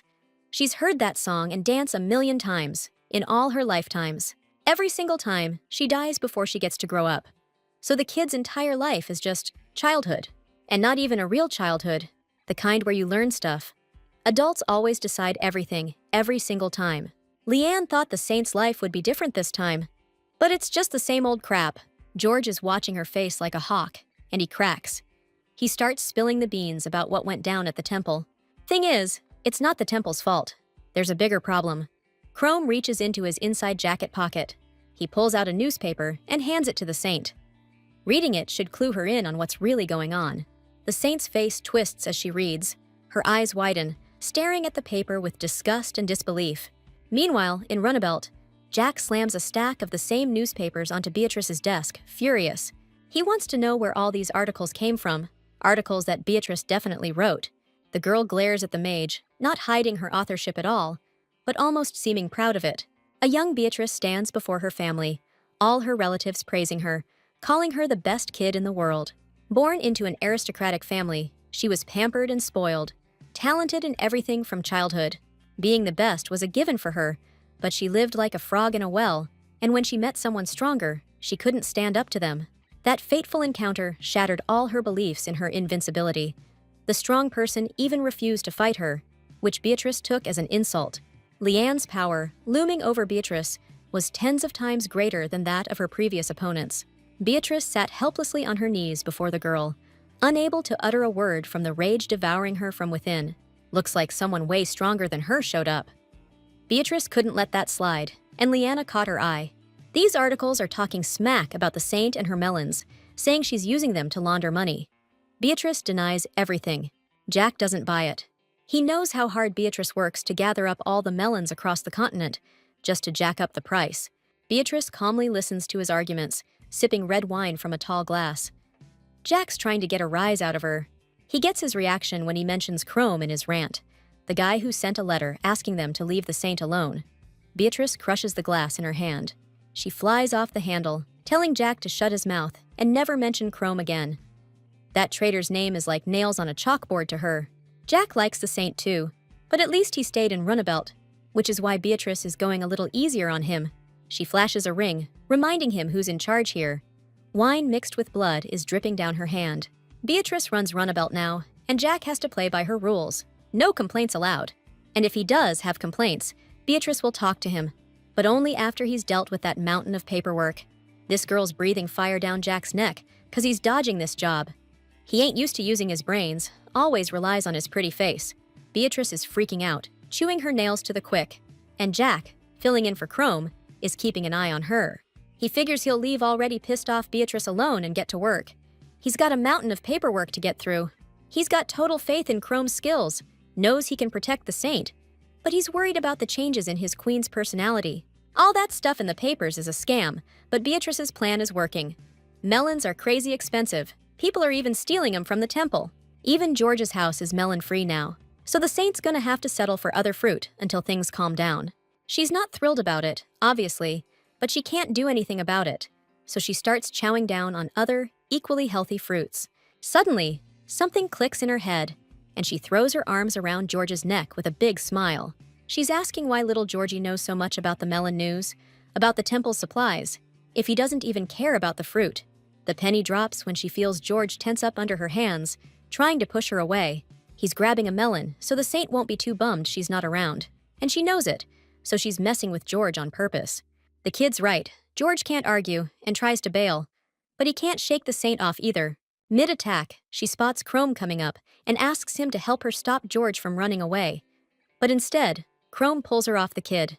She's pissed, saying she just wanted to have some fun with him. Chrome ignores her, and George bolts, putting as much distance as he can between them. The kid's face is burning red. He's super embarrassed. The saint's still determined to get to him, which freaks George out, so he runs for the door, pretending to be sick again. The saint's confused. She tells Chrome to let her go, but he doesn't budge, and just tells her they need to talk. He calls her by her real name, which makes Leanne tense up, and she braces herself for a serious talk. Chrome and the saint are discussing the fake news articles that are spreading like wildfire among the people, and this is just the beginning of their problems.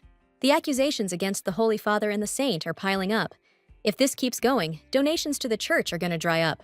Donations are the church's main income, and if people stop donating altogether, the whole place is going to go bankrupt. The saint realizes Beatrice wrote that article from the signature. She compliments her for that clever way to handle the enemy. Old Leanne would have done the same thing. She was the one who taught Beatrice to take down enemies any way she could. But things are different now. She knows everyone in the temple, cares about them, and won't let them be humiliated like this. The saint feels better. She knows exactly how to deal with this problem and tells Chrome to gather everyone for a counterattack. The saint dreams of her death. She coughs up blood, dying from poison, and hears someone mocking her. It's her death from a past life, when she was an artist on track to become the genius of the century. That life was poor, but Leanne was happy. She had her paintings and her best friend. She didn't need anything else. But her best friend was incredibly jealous and killed Leanne to take her place. Leanne couldn't understand her motives then, and was completely shocked by what her best friend did. But that girl was ruthless. She brutally murdered Leanne because she wanted to be the art genius of the century, and Leanne was in her way. The saint jolts awake, eyes full of terror, just as her memories cut off at the moment of her death.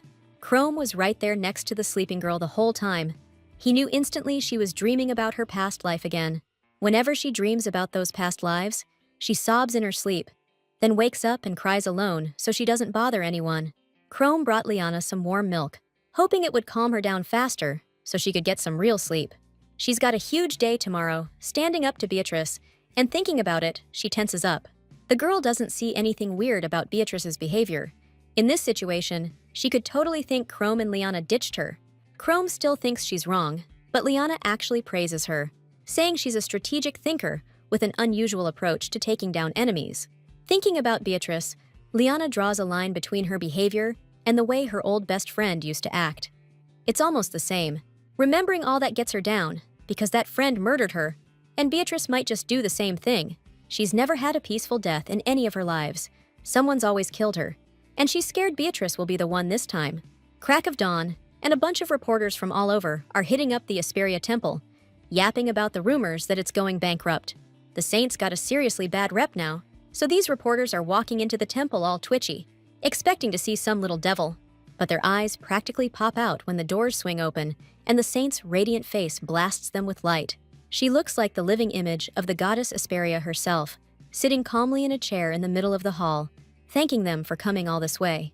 She's practically hypnotizing them with her sweet talk, and these guys are fighting tooth and nail not to fall under her spell. But it's no use. Her light's getting to them. The saint's beauty and smooth talking are working like a charm. Though, let's be real, the divine power helps a ton. Everything's going exactly as planned. These dudes are mesmerized. The saint reached out to the papers to set the record straight. She's trying to flip these reporters so they'll write a glowing article about her. They start grilling her about those melon articles, and Bachman jumps in to answer. But she cuts him off. She wants to handle this herself. She plays the innocent card, says she's just a clueless kid with a lot to learn, trying to get the reporters on her side. As far back as she can remember, melons were always considered useless and tossed around like trash, but she's always loved them. But if loving melon is a crime in this world, she's ready to plead guilty. The reporters are stunned by her words. They wanted to know if the saint was really using melons to make money, but they miscalculated and got no answer from her. Then, Georg showed up out of nowhere. The reporter's attention immediately shifted to him. The boy reported back to the saint about his return from territorial patrol. The men started openly discussing his victory in the first and subsequent tournaments. In their opinion, the boy deserves his position. They suddenly fall silent and hear the saint officially thank the embarrassed Georg, who has knelt before her. The girl begins to praise Georg's kindness, and he, in turn, carefully starts praising the saint in front of the reporters, pledging his loyalty to her until death. The men can't even imagine that this scene is being staged by the saint and Georg specifically for them. It's pretty rough on the boy. The saint is enjoying this show and really hopes that upon their return, each of the reporters will write a retraction of their previous articles.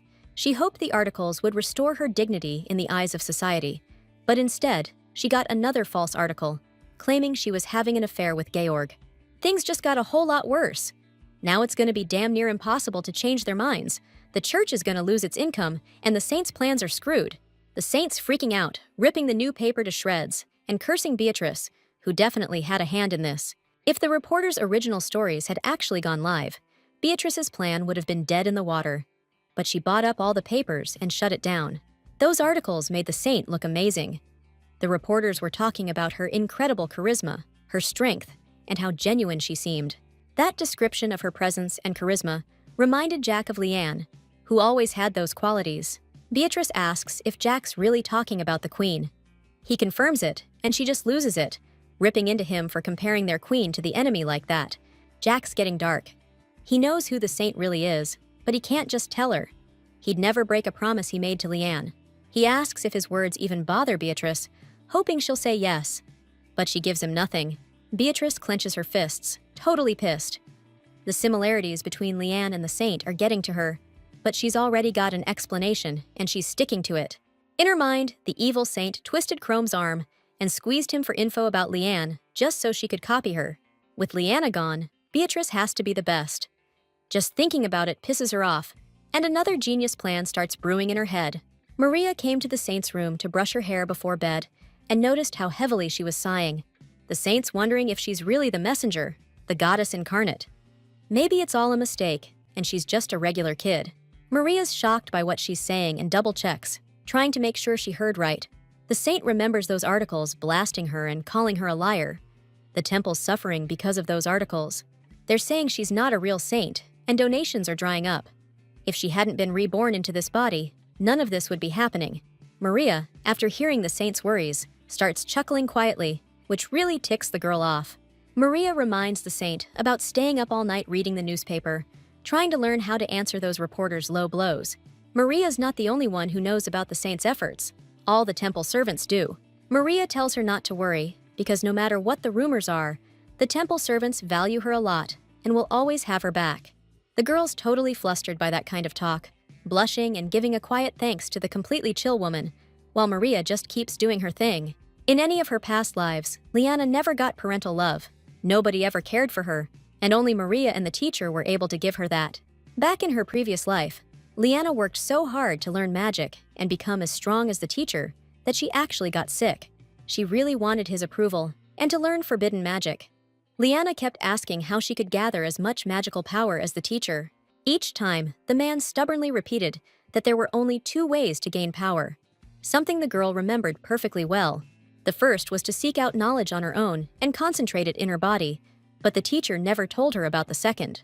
And this time, he still won't say. The girl has to discover that method for herself someday. The second way is probably the transfer of one person's magical powers to another upon their death. Liana remembers taking the dead teacher's powers. Then she draws a parallel between that situation and Beatrice, who wants to kill her, or even did kill her in a past life. That nightmare thought jolts the saint awake in a cold sweat, her eyes snapping open wide with terror. But it wasn't just the nightmare that jolted her awake. Omar's yelling did the trick. He tells the saint about some rich lady who showed up this morning, ready to drop a ton of cash. That snapped her right out of it. The saint's not buying the noblewoman's act, but Bahman says her donation's supposed to support the saint's love, as featured in that recent article. The rich lady wants some FaceTime with the saint.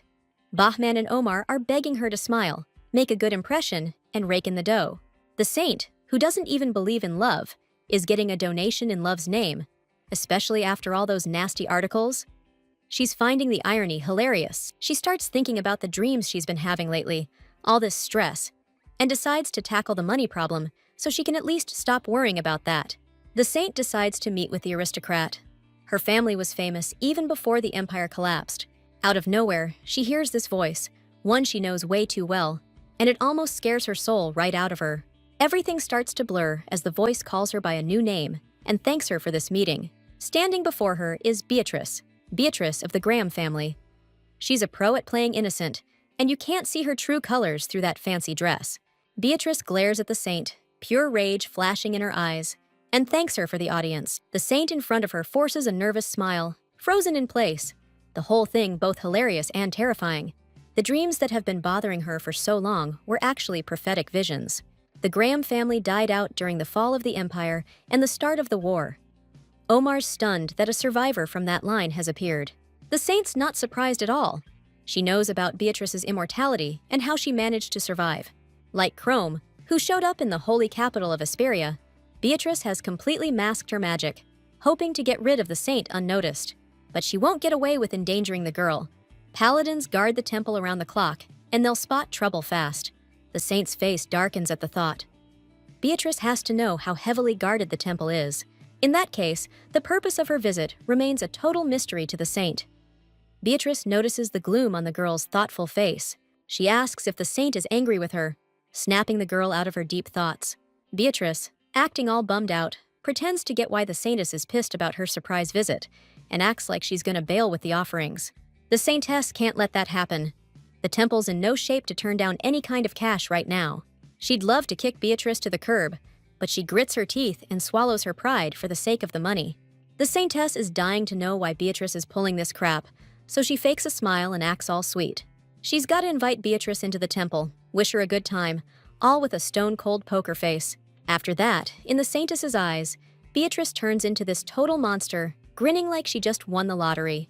The saintess from the holy capital of Asperia, who's supposed to be all holy and noble-looking, with charisma oozing out of her, but she's just a cheap knockoff of Liana, and Beatrice is gonna slowly crush her soul before she finishes her off. First, she wants to shatter her pride and leak stories about how the girl bowed down to money. That'll wreck her reputation. As a first meeting gift, Beatrice wants to give the saintess a little something as a friendly gesture. This gift's a joke. The chest looks all big and fancy, but inside, it's just a handful of coins. Beatrice wants to humiliate the saint, who's expecting a chest overflowing with cash, to see her face when she sees it half empty. The servants notice how heavy it is when they pick it up, but they don't have time to react before the lock breaks and everything spills onto the floor. The saint's eyes go wide as a mountain of different treasures crashes onto the floor right at her feet. Beatrice is freaking out. She didn't expect this much loot. The chest was supposed to bum out the saint, not make her day. There are enough gems to fill the whole treasury with cash, And on top of that, there are still tons of other chests packed with gold. The saint thanks Beatrice for the generous gift and points out that it must have been prepared by someone who knows her really well. Beatrice starts making excuses, blaming it on some made-up little brother who's supposedly obsessed with the saint. She says the saint will probably refuse such a lavish gift, but the girl cleverly replies and intends to keep all the presents for herself. The girl's furious. She remembers exactly how those jewels ended up in the chest. Jack Casanova put them there the night before they left. He specifically asked Beatrice to deliver the saint's gift himself. He even wanted to head to Asperia, but Beatrice wouldn't let him. Jack's the only one who can fill the hole in Runabelt while Beatrice and Chroma are gone. Using his spirit powers and transformation ability, she's about to refuse his request to hand over the gifts too, but Jack says it's an official request, coming from one of the disaster mages. He insists she delivers his gift. Beatrice just looks down at him, since he's distracting her from getting ready. Beatrice agreed, figuring Jack couldn't possibly have anything worthwhile planned. She decides to ask him why he's suddenly focused on the saint. Jack's always loved Liana, and even now, his feelings for the queen haven't changed. But Liana's never loved him back. Jack doesn't think that's a big deal. It's enough for him that he gets to show her how he feels. Liana herself will never be able to love him. Jack realized that way back when they first met. She started beating the crap out of him, using fire magic. The forest was about to go up in flames because she couldn't control it. Jack begged her to stop. Normal people don't just attack everyone they run into. After he spoke, Liana seemed to snap out of it. She looked at Jack with clear eyes and asked him who he was. All through the fight, she'd seen him as the Emperor and totally freaked out when she found a regular dude at her feet. Remembering that, Jack gives a goofy smile and starts justifying his new crush. You can't tell your heart what to do, right? So, this little gift from a devoted fan, Saint Jack, really screwed Beatrice over and almost wrecked her plans. But Liana always taught Beatrice never to give up and to use any means necessary to beat the enemy, proving it with a chess game. If you're running out of ways to fight, Liana advises, hit the enemy where it hurts, get under their skin. Once those ego blows pile up, the opponent will slowly start losing faith in himself, and then he'll come crawling to Beatrice. Beatrice listens intently and asks what to do if even that doesn't lead to victory. She starts biting her nails again from nerves, because even in chess, which she's only learned in the last day, her opponent might be better.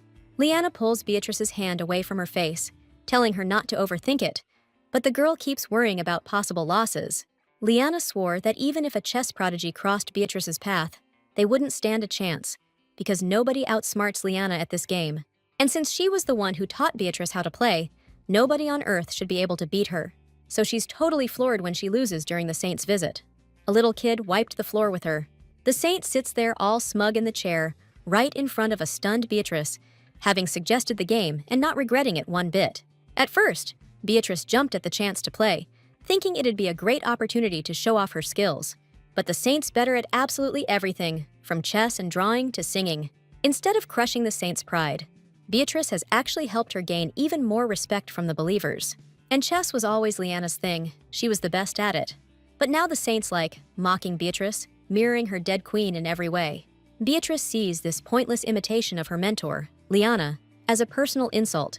At this rate, Beatrice is going to end up failing and going back to Runabelt empty-handed, so she decides to try a different approach. She stopped a couple of servants in the hallway and asked for a minute of their time, saying she had some special candy to share. A few hours later, the saintess started getting ready for bed. Collapsing onto her bed in her room, totally exhausted, the girl sighed heavily then, which confused Chrome, who was nearby. She'd completely crushed Beatrice, but she still wasn't happy. Her victories don't mean jack, because they can't stop the fake articles, or melon prices, or anything else. They're pointless. The girl asked Chrome why he hadn't told Beatrice the truth about who she really was all this time. The man decided to finish getting ready for bed first, since it was already late, and that kind of talk could take forever. It's been ages since he moved into the temple, and he's had tons of chances to tell Beatrice everything. Nothing stopped him from sending all the info in a letter. If Chrome had sent a message, the temple wouldn't be in this mess. But Chrome did try to send Beatrice a letter, but she didn't take it seriously, thinking the story in it was ridiculous. Chrome never got a response to his letter, so now they're stuck in a situation where all lines of communication are cut off. Even Liana herself wouldn't have the guts to tell Beatrice the truth after this, but she can't just stand by and watch the temple crumble. Out of nowhere, Chrome comes up with a plan to protect the temple from Beatrice, and the saint is stoked and wants to hear his ideas. Chrome suggests she go back to the world as Liana and personally talk Beatrice out of it. If the saint returns to her body in Runabout, she can get her original powers back too. That way, she wouldn't have to play the saint anymore, and the temple would be safe. Liana's finding this offer pretty tempting. She wants to go back to Runabout, but she can't just ditch the temple like that. Chrome grabs her hand and she flinches. He doesn't want to lose her because of the temple. The temple needs her just as much as the people of Runabout do. That goes for Chrome too. He really misses Liana. He squeezes her hand a little tighter, caught up in the moment.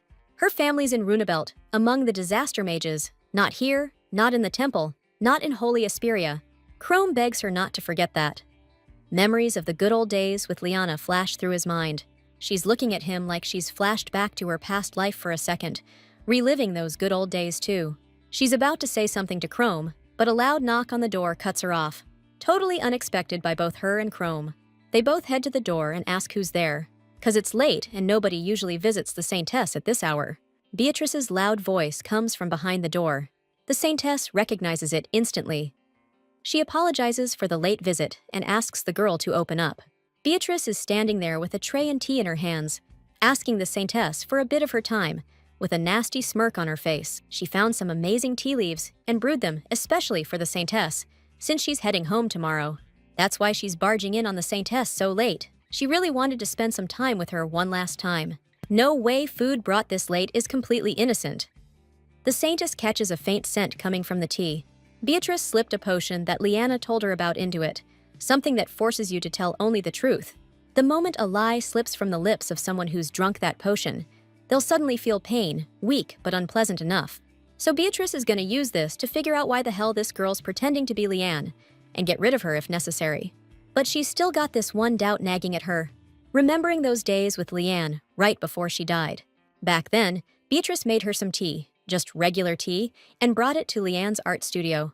Leanne turned it down, tried to lie and say she didn't like tea, but Beatrice saw her hands shaking like crazy. Now, she's really hoping the saint won't copy the queen, even in something small like this, and will just drink the damn potion. But the sight of the tea is sending Leanne into a full-blown panic. She's trying to think straight, but fears got her in a chokehold. The person who poisoned her in a past life and Beatrice are totally different people, and the stuff in the tea isn't even a deadly poison.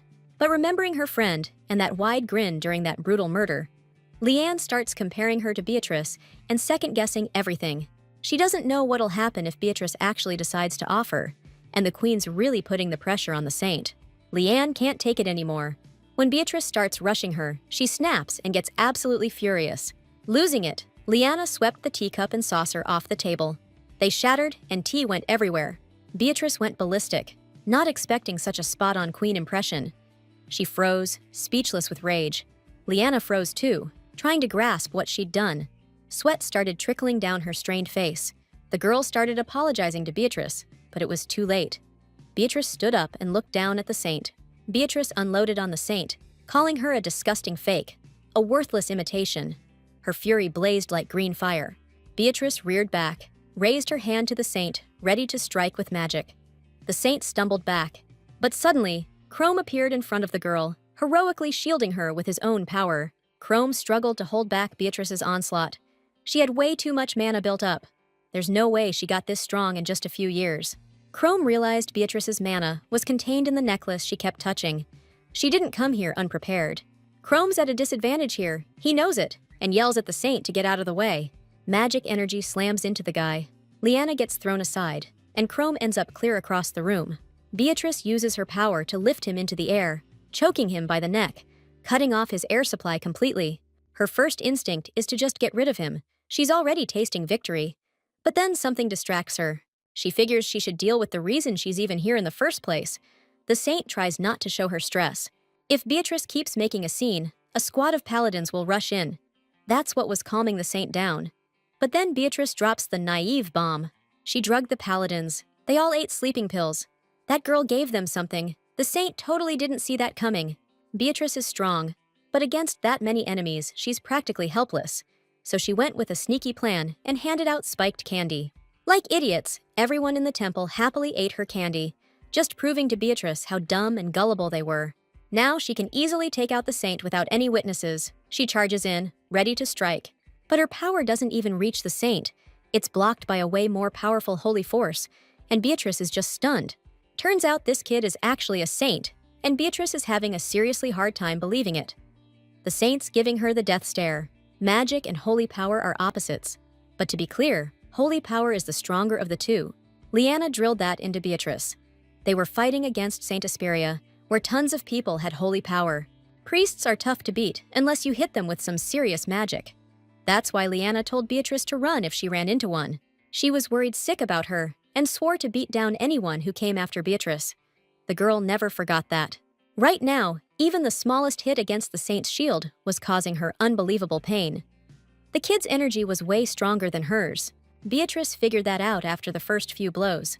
This girl was so powerful that with all her magic, Beatrice couldn't even scratch her. Rage started to build. Sweat dripped down her face. The saint was legit, no doubt about it. There was no way she was a fake. Even just looking at the kid, you could see this bright glow around her. But Beatrice couldn't take this kid's nerve. The saint shouldn't be copying the enemy queen's attitude and dissing her like that. Beatrice took another shot at the kid, but the saint didn't even flinch from that powerful blow. She was itching to unleash her full holy power in one go, to knock Beatrice flat on her back. But Chrome could get caught in the blast, so all the saint can do right now is defend. Still, Beatrice's relentless assault could end up hurting the girl. The saint's torn. She can't believe Beatrice wants to get rid of her this badly. Beatrice probably didn't want to hurt the saint. Her visit to the capital was likely just to provoke her. If she'd wanted to kill the girl from the start, she'd have slipped poison into her tea instead of that truth serum. But now Beatrice can't think straight and just went on the attack. Who knows what set her off? Her pendant's shattered, her hands are shaking from throwing punches, pains shooting through her, and Beatrice can barely stand. Chrome tried to get through to her, begged her to stop fighting before she got hurt, but Beatrice just screamed him down and called him a traitor. She couldn't let the saint live because, in her mind, the saint had deeply insulted Liana and didn't deserve to breathe. This little twerp, not even worthy to kiss the queen's pinky, dares to copy her. And on top of that, she's Liana's, the saint's enemy. Beatrice is going to get rid of her and level the holy capital, doing what Liana couldn't. Her arms are getting weak. She can't attack anymore and just mumbles to herself about wanting Liana's approval. The girl's head drops. She can't even hold it up anymore. She's completely powerless now, but the saint doesn't try to stop her or attack. She just looks at Beatrice in surprise, waiting to hear what she'll say next. Beatrice figures she's finally gonna die, and she couldn't kill the saint or see Liana again. Unexpectedly, the saint starts apologizing for the pain she caused, kneels down, and takes Beatrice's hands in her own. Beatrice tells her to repeat that, but the saint just keeps apologizing. She's sorry she couldn't get anything across to her, and that she had to suffer so much. All Beatrice wanted was to be acknowledged. That's why she waited so long for Liana, why she went to Asperia to kill the saint.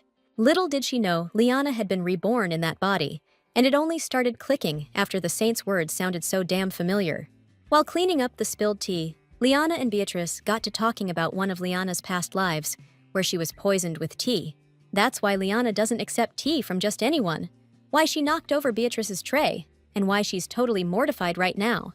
She starts apologizing to Beatrice, who just covers her hand with her own, cutting her off like, Liana's got nothing to apologize for. Beatrice thinks her hesitation is totally understandable. She gets it and accepts Liana's actions. Liana's the one who helped Beatrice, broken and desperate, get back on her feet, so there's no way she could be mad at her. She promises not to hate Liana, even if she starts doubting Beatrice herself, and she begs Liana not to blame herself for anything. Liana's the one who showed Beatrice how special she was, instead of just obsessing over being the best. Liana takes off Beatrice's gloves and is bummed that she still hasn't broken her habit of biting her nails when she's stressed. And it's in that moment that Beatrice recognizes the saint as her queen, the girl who helped her become herself. That morning, Beatrice promises to fix the melon prices and correct all the articles. She basically controls all the publishing houses now. Liana points out Beatrice's puffy eyes, complaining she forgot to use a cold compress after crying all night. Liana can't keep quiet about it. She and Beatrice talk openly, even in front of the priests, because they never listen anyway. Only now does Beatrice realize how Jack was hinting that Liana was reborn as the saint. But she missed his clues, so when she got to Asperia, she expected a cheap imitation of Liana, not the real deal. The saint wants Beatrice to flick Jack's forehead for not telling her straight up about the queen's rebirth. But she refuses. Jack was scared to reveal her because the assassin's still out there. Hearing this, the saint remembers suspecting Beatrice and starts to apologize. But Beatrice cuts her off again. It's not the saint's fault she was so paranoid. Outside forces made her act that way. So Beatrice refuses to accept apologies for last night or for the past suspicions. The saint looks at her with gratitude and love, accepting her friend's words and vowing never to act like that again. Last night, the saint revealed her true self to Beatrice, finally untangling all the misunderstandings. She was begging Beatrice not to hate her, but then the girl just pulled her close and started hugging her tight. Beatrice wouldn't stop sobbing, just kept repeating Liana's name while holding the girl even closer. The old Liana would have told her to cut the waterworks, but now she just stood there comforting her, and then she started crying too. After they both had a good cry, Chrome and Beatrice fixed up the wrecked room, arguing the whole time. Meanwhile, the saint was running all over the temple, wiping everyone's memories of the evening, so they wouldn't suspect anything in the morning. They were working their butts off all night, but the saint thought the time spent with her friends was actually a blast. The saint told Beatrice her plans, to wait until she was of age to get the forbidden magic. Beatrice wasn't too keen on that idea. Still, she had no choice but to accept Liana's decision and head home, wishing the queen would hurry up and get what she wanted. Until she returns, Beatrice swears to protect the temple and not leave it without a good reason. Definitely a dig at Chrome's behavior. The girls are laughing at the guy's irresponsibility, and they crack up even harder when Beatrice brings up helpless Jack. Beatrice gets Liana's approval, and she takes control. Liana's words just melt away all her anger. She thanks the saintess for the time they spent together, saying it felt like a blessing. Beatrice wishes the girl all the best, and Liana and Chrome listen to her parting words with interest. Beatrice smiles brightly, wishes the saintess good health as she says goodbye, and, glowing with happiness, leaves the temple. Shortly after Beatrice left, the fake news issue was settled, like it never even happened, and peace and quiet returned to the holy capital, and the saintess started studying history, taught by Bachman himself, who enthusiastically told her about the empire's division into 4 kingdoms. The girl thought the lessons were the most boring things ever. She kept getting distracted and couldn't focus at all. She's practically an encyclopedia herself, and they're making her repeat stuff she already knows for hours every day. At least little George is paying attention to all these boring stories, since he knows next to nothing about history.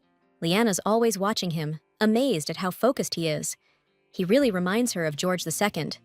Guess you can't escape your genes. After the lesson, she gets confirmation that George is actually into all this stuff. She's getting bored with the conversation and decides to go find Chrome. But she hasn't seen Chrome all day. It's like he vanished. George says Chrome took a sudden vacation, which really throws the saintess off. If Chrome needed to go anywhere, he always told her about it. But this time, he didn't even mention leaving. It must be super urgent. The saintess tries to remember where he could have gone so fast. He headed to Runabout, where a bunch of his old buddies were already waiting for him. Every one of them looked dead serious. Shadows fell across their faces. Some of the Calamity Mages weren't there in person, but they were online. Chrome officially thanked everyone for coming and called the meeting and reports to order. The Runabout Magic Council is a wizard get-together that only Liana and the 6 Calamities are allowed to attend. But after Liana's death, the purpose of the meeting changed. Now, even Calamities who left the kingdom ages ago are meeting in Runabout. When the disaster committee's listening to reports, Jack's always first, bragging about his otherworldly good looks that only get better with age. Then Beatrice tells us how she learned to sign documents with both hands, followed by some random mage patting himself on the back for his business ventures. It's all just a load of crap, and it's driving Chrome nuts. He can't take it anymore and starts yelling at the mages. These meetings after Liana's death are supposed to be about finding the scumbag who hurt her. But instead, these guys are just shooting the breeze. Chrome is seriously pissed. He starts lecturing them, but Jack cuts him off, saying it's all pointless. They've been looking for the killer for over 60 years, and they still haven't even gotten a lead. The result of these meetings is always the same, and everyone's fed up with it. The cause of Liana's death is unknown. By the time the mages found her, she was already gone. That day, all the mages realized just how useless they were. They couldn't even protect their own queen. There were no signs of anyone breaking in. Someone either got inside using magic way more powerful than any of theirs, but there isn't a single mage in the world stronger than Liana. And if you put all the pieces together, you get a pretty interesting conclusion, which Jack points out. There's a traitor among the disaster mages, one who killed the queen 60 years ago and still hasn't been found. After all that talk, the mages are back to square one. They've got nothing, no facts, not even a decent theory. Chrome used to think all the mages were united in fulfilling Liana's wish, but it turns out someone betrayed her, and the mages too. The meeting ended, and Chrome went back to his office, where he found a nasty surprise. His desk was a total wreck. He was seriously pissed. Beatrice felt ashamed of Jack for making such a mess, and Jack started making lame excuses. Beatrice explains that things piled up, and only Chrome knows how to handle them. They can't rely on Jack for anything. Jack tries to brag about a pretty paper swan he made and left on the desk, which just pisses Beatrice off even more. Chrome tries to calm his friends down and calmly sits down with the documents, now covered in doodles and totally unreadable. Jack and Beatrice ask him why he's acting so weird, and decide it's because of the meeting earlier today. They start giggling at Chrome, trying to make him laugh, but he's got a stone face, lost in some serious thought only he knows about. Beatrice points out how this meeting's different from the last ones. This time, all three of them know about Liana's new reincarnation. That's gotta be why Chrome's so on edge. Jack's cracking up even harder because Chrome's head's totally consumed by Liana. That's what's so funny to him. Chrome doesn't say anything to his buddies, just snaps his fingers and magic blasts them right out of the office, then slams the door. He's seriously worried, you know? He doesn't want to go through losing Liana again. So, Chrome needs to get her back to Runebelt ASAP, but remembering how she reacted to that idea, Chrome starts to second-guess himself. She said she didn't want to leave Asperia because she's surrounded by love and care there, and plus, that's where forbidden magic is. But the Calamity Mages gotta find Liana's killer before she grows up, and before the killer finds her again. Chrome puts those thoughts on the back burner. First, he's gotta deal with this mountain of paperwork. If George II was in Runebelt, he'd plow through this stuff in no time. He was a natural at this kind of thing. But he's never shown up to a meeting, and he's been off the Calamity Mage's radar for ages. His seat's been empty for way too long. Nobody's seen the guy since Liana died. He was way too messed up when he found out she was gone. Chrome doesn't even know if he's still alive. It bothers him, but he's got more important stuff to deal with, so he goes back to his paperwork. Meanwhile, the Saint's in history class when she gets told about an upcoming pilgrimage to the Holy Land, which totally catches her off guard. With a huge grin, Bachman announces that the Saint's going to be heading to a small town called Esplanade, with a sacred spring. He's talked about it a ton in class. It really gets him going. But the Saint just isn't feeling his enthusiasm. She's not listening to him at all, and doesn't remember anything about the town. Luckily, some random dude shows up to save her from Bachman. He's a paladin from Esplanade, name's Joseph, and he's stoked to finally meet the Saint in person. He's been assigned to protect her during her pilgrimage to the Holy Land this year, assuring her he's got her back. He tells her other saints have walked the earth before, including the very first one. Galatea, the OG saint, first settled in Esplanade, and that's where she finished her journey after a long life. That's exactly why the current saint needs to visit Esplanade. She has to see the lands where the first saint lived. The saint doesn't see the point in using such a grandiose word like pilgrimage to describe a trip to the next town over. But the road to Esplanade, according to Joseph, will take about 15 days, and at the saint's walking pace, it could take a full 30. Walking that path, looking back on your life, that's what it means to go on a pilgrimage. But the saint absolutely hates that idea. She wants to ride in a carriage. Joseph asks the saint not to worry about the hardships along the way, since George will accompany her. But the saint objects again, since George is just as young as she is. The girl doesn't understand why she has to go through such hardships. She doesn't like the idea of the journey at all, partly because when the saint started saving the world, Liana was dying again and again in a continuous cycle of reincarnation. There were even cases where Liana died before she could even let out her first cry. It's a real miracle she didn't go crazy after all that. The girl resents the gods for giving her such a life, and doesn't understand their desire to lead Liana in the footsteps of the goddess's incarnation in this rebirth. Joseph tries to get the saint interested in the trip. He knows something about the forbidden magic that the saint is so fascinated by. Liana's definitely intrigued by the fact that the Esplanade keeps records of forbidden magic. So the girl starts grilling Yusuf and finds out the city's got archives on everything that went down in the Empire, and after the war, in the kingdoms too. The Esplanade has records about Galatea's life, the birth of Saint Asperia, and of course, the history of forbidden magic. The saint decides to double-check with Bachman, and when he confirms it, she tears into the guy. Bachman could have just told her about the records, or even just shown her the forbidden magic, but he just keeps saying she's too young. There's no getting through to this stubborn dude, and searching for the magic in the capital is pointless. She's already scoured every inch. There's nothing left to do but grab onto this one thread leading to the forbidden magic, so the saint agrees to the pilgrimage. She's so hyped about finding info on forbidden magic that she instantly bolts to pack her bags and orders everyone else to start prepping immediately. Georg chased after the girl, who was already running ahead, but he had to stop short when Yusuf called him by his old name, Luke. But that's not the boy's name anymore.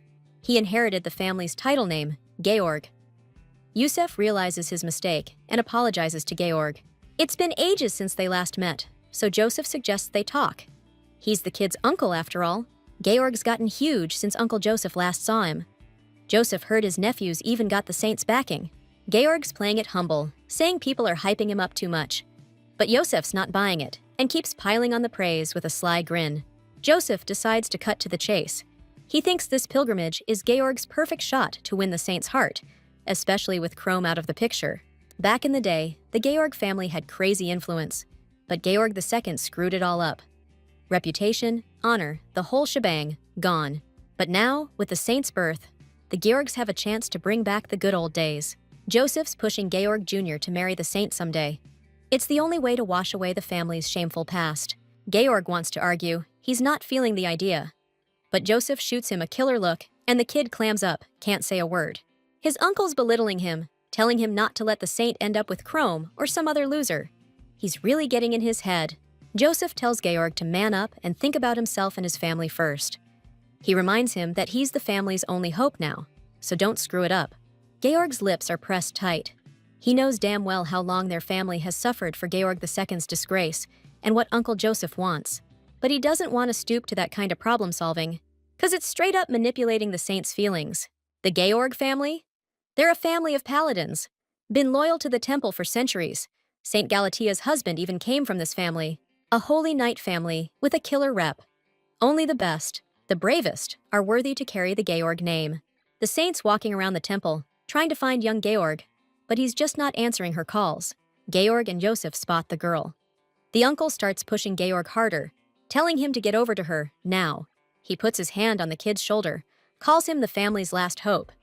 That kind of manipulation just makes Georg slump. Georg heads towards the saint. After the family's honor got trashed, the Georg name became Shackles, a burden the kid's stuck carrying. Bachman's telling the saint she's making the pilgrimage on foot, but she can clearly see a carriage right in front of her.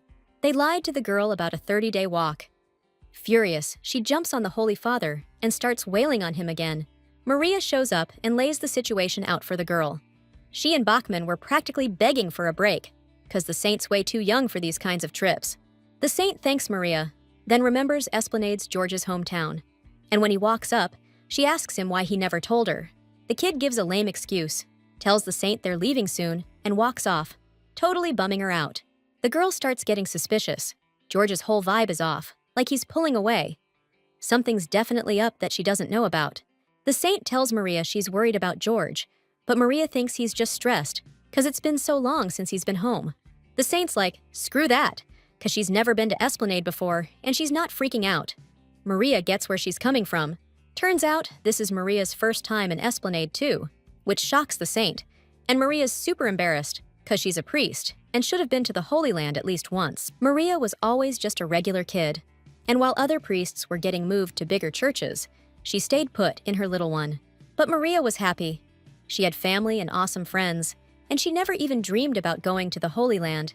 Then, by some crazy chance, she got transferred to Holy Asperia, where, after all this time, she finally met the saint. The girl listened, totally mesmerized by the woman's story, blown away by the crazy twists and turns in Maria's life that practically turned it upside down. The saint realizes that Maria, who's been taking care of her, has never left the holy capital, meaning she's never even stepped outside the temple walls. Thinking about this, the girl suggests Maria take a vacation after they get back from their trip, which totally surprises Maria. The saint doesn't want Maria struggling because of her. Making a woman work nonstop without any time off is just messed up. Maria starts laughing at what the girl says, which pisses off the saint, because she can't help but worry about the health of someone she cares about. But Maria's laughing because, among the temple staff, The saint is the second person to ever say something like that to her. In a place as gloomy and suffocating as the temple, there's another person who's saying the right things, and the saint asks with interest who it is. Maria replies shyly that her first love was the first person to worry about her getting a break, and the saint's jaw drops in shock, ready for a juicy story. The saint squeals with excitement, scaring George, who's walking outside, and begs Maria to tell her everything about this love, making her even more flustered. Contrary to the saint's expectations, it turns out this person isn't Maria's friend she mentioned earlier, but some knight she remembers with a smile. Maria was 10 years old when these legendary knights first showed up at her little temple. She was super impressed, and one of them stuck with her forever. That's when they first met. To her, he was like a prince out of a fairy tale. His skills, his physique, everything about him. When Maria saw him, she was just blown away. She couldn't take her eyes off him. Some weird feelings started bubbling up inside her, but by the time Maria realized it was love, he was already gone. She never told him, but she held on to those feelings all this time. The holy woman's never seen a woman so flustered. The knight she's obsessed with is probably an old geezer by now, and she still loves him. The girl decides to help Maria reunite with this guy. She can't help but ask, who is he? Maria thanks the girl for being so kind, but reuniting isn't going to happen. He left the temple a long time ago, and she has no idea where he is now. Just then, George IV spots something on the road and yells out for all the goddess's servants to be on their guard. The carriage slams to a halt. The girls hear George scream and freak out. They're seriously worried about the boy and the other servants. The holy woman is terrified, wondering what could be happening outside. She really doesn't want to lose her 101st life. Turns out she was worried for nothing. Now the saintess is crammed in a tiny carriage with George, who can't step outside. The reason? Some random dude who stopped the carriage earlier. He's the one who caused all this mess. The second they hauled him into the carriage, Maria totally forgot about the saintess and rushed to help the guy, taking care of him. They found him on a mountain trail headed to Esplanade. He was filthy and skinny, no one to help him, so the priests decided to step in. George had to stay inside the carriage because, as her bodyguard, he can't leave the saintess alone with a stranger. They decided to take the guy to the city. The saintess can't wrap her head around Maria helping such a weirdo. Just then, the guy wakes up and asks who saved him. Maria says she's from the temple, and the guy calls her and people like her busybodies. He clearly hates being around priests. His attitude pisses off the saintess. She tells him to watch his mouth, and at least not be rude if he can't be grateful. He makes her so mad, she decides to heal him with her holy power, to get him back on his feet faster and realize what he's doing. But the guy smacks her hand away hard, freaking out George and Maria. The kid's ready to jump in and defend the saintess, but the guy just freezes up, telling her not to touch him. His slap left her hand bright red. The saint is speechless from shock, hating how this stranger's acting. He's not even listening, just turning his back to the wall. Then he calls her a fake saint. That sets her off. She starts yelling, and Maria barely stops her from attacking the guy. The saint is pissed at Maria for holding her back. Her patience is wearing thin, and this dude is about to cross the line. Maria's only argument is that the stranger's sick. That's why he's acting like this, and he just needs the priest's help. The saint's got no comeback. The saint bolts out of the carriage the first chance she gets, slamming the door so hard she doesn't even notice hitting Joseph. She leaves Maria alone with the guy, planning to cut through the forest to Esplanade and get there first. Man, what a day for the saint. Maria's having a rough time with the stranger, and she can't even help since he's ignoring her. But what really gets under her skin is that Maria took the stranger's side instead of hers during their argument.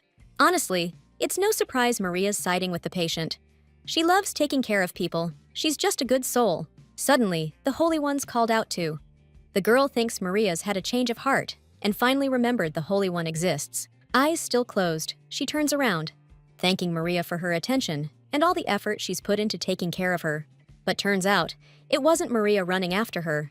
It was Georg, who the woman sent to protect the Holy One while she stayed with the stranger. Maria hasn't seen the Holy One act this spoiled in ages. She really wants to help the guy. She can't just run after the girl and leave him alone. The woman gets into the carriage and asks the man to stand so she can bandage and treat his wounds. He's got to be in serious pain. The stranger's got a bunch of broken ribs, but he toughs out the bandaging. No one can really heal him right now, since holy power is dangerous to him. Maria figured this out because she sensed magical energy in the stranger. She's spent her whole life in the temple and learned to tell mages from regular folks. The man didn't react to that, just asked what Maria wanted for helping him. The woman wanted him to prove his gratitude with actions. The stranger doesn't want to pay for help with work. He tries to scare Maria with his status, but right now, to her, he's just a patient. Maria gets that the man hates the temple with all his heart. He's super stubborn, but she's still determined to help him anyway. Part of why she's so determined is 'cause this guy's a dead ringer for the knight who saved her way back when. This dude ain't buying what she's selling, so she figures she'll tell him a story from when she was a kid. It's a story about a regular kid, someone who wasn't particularly good at anything, didn't have any special talents. They named her Maria at the orphanage. She was just like any other kid. Her best friend was named Sophia. The girls were always together, until one day Sophia went missing. She wasn't the first kid to disappear, and Maria knew they wouldn't find her. Rumors about young acolytes vanishing were spreading fast. Maria was freaked out by the thought of Sophia disappearing. She was hoping her friend just wandered off somewhere, and she was sure of it when she spotted Sophia's silhouette in the woods. Maria chased after her, shouting her name over and over. She was stoked her friend was back, out of nowhere.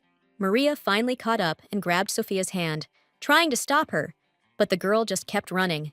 Everyone's freaking out about Sophia being gone. Nobody knows where she went, so they figured she just vanished.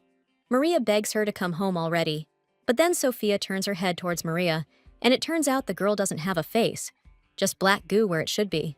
The Sophia monster lets out a horrifying shriek and starts moving towards Maria, who's backing away. The monster loses its human form and looms over Maria, reaching for her with a huge clawed hand.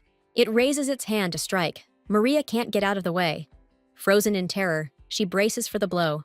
But suddenly, a man appears from the forest, the light of his sword giving Maria a glimmer of hope. This knight saved her life, and he would later become Maria's first love, someone she could never forget. Upon arriving in Esplanade, the saint notices that everyone in town is a redhead, and they all greet the girl with immense joy.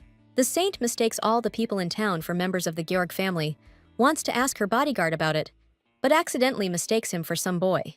The trip from Esperia to Esplanade took 4 days, and the saint was tired, so she was really happy to find such good food in this rural area.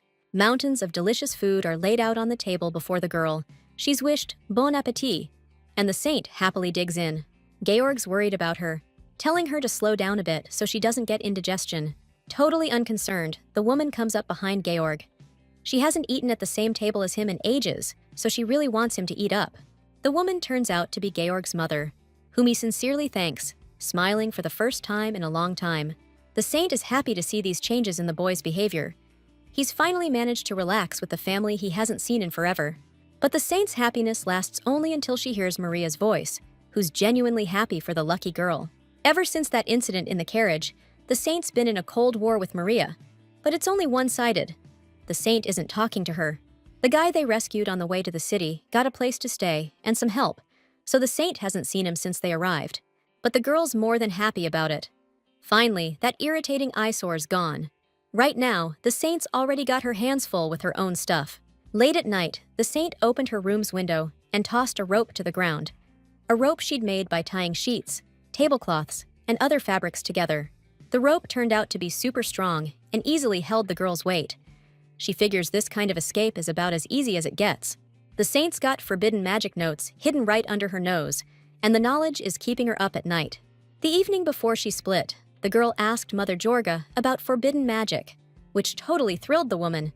The saint's thirst for knowledge blew her away. The woman spilled that the forbidden magic records are stashed in the clock tower library.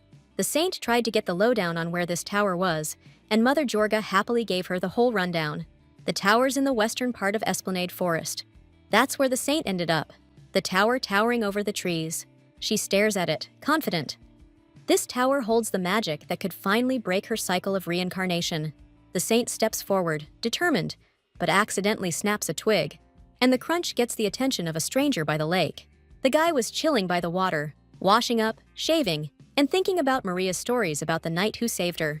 He reminded Maria a lot of that night, but honestly, she didn't care if he was actually the same guy or not. She just wanted to pay forward the kindness she got from that night way back when she was a kid. So Maria wants him to pay it forward, suggesting he help someone else as repayment for her assistance. The guy was trying to cut all ties with the temple, but his own damn code won't let him leave a good deed unpaid. He hears the saint's footsteps approaching his hiding spot on her way to the tower. The saint freaks out when she sees him. She barely recognizes him, without all the grime on his face, and he's shown up at the worst possible time. The guy, though, thought he heard some kind of wild animal moving around, said it out loud, and stood up from the tree stump he was sitting on. The saints heard words like that before. The scene, the situation, and the guy's voice all feel really familiar right now. It's all dredging up memories of someone she knew back when she was the Calamity Queen of Runebelt. The girl projected the words and image of her old acquaintance onto the guy, and even noticed a physical resemblance. She was sure she knew him.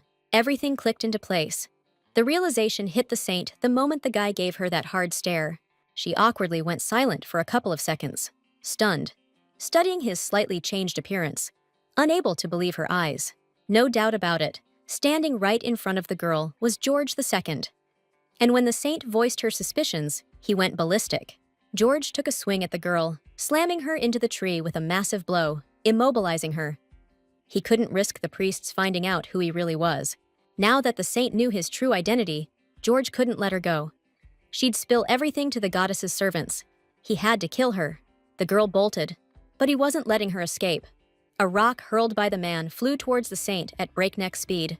She was saved by sheer luck. She tripped and fell, and the rock slammed into a tree trunk, its bark splintering into tiny pieces. The man couldn't control his strength, a problem the saint remembered from her past life. George wanted to finish her off quick, but the girl complicated things by running. She was furious at his disrespect. The girl tried to stop his assassination attempt by revealing her status. She wanted to say who she really was, but the man wouldn't listen. Then, the saint opened her mouth to introduce herself as yet another reincarnation of Leanne, but stopped, never confessing. She was only stopped by the promise she'd made to Chrome the day before. The sin of wrath had begged her, under no circumstances, to reveal her identity for her own safety. The girl tried to back out of the promise, because she can't suspect everyone she knew in her past life of murder. She doesn't want a repeat of the Beatrice situation, and Chrome's actually listening to her on this one. He suggests a compromise. She can only reveal her true identity to someone if Chrome is nearby. Some will be happy to see Leanne back, but others might want her dead, and both Chrome and Leanne know it. The saint agreed to that oath and regrets it now, because Chrome isn't around, and revealing her identity would be super useful. Right now, she's no match for George II. She can't even run. The guy's winding up, gonna smack her right in the face. But the saint's not giving up that easy. She remembers her holy power and tries to use it to defend herself. The guy gets distracted, and the saint sees a chance to escape, which she takes. But it's no use. He catches her and lands a blow. Being an ex-paladin, George has tons of experience with holy power, so it doesn't hurt him.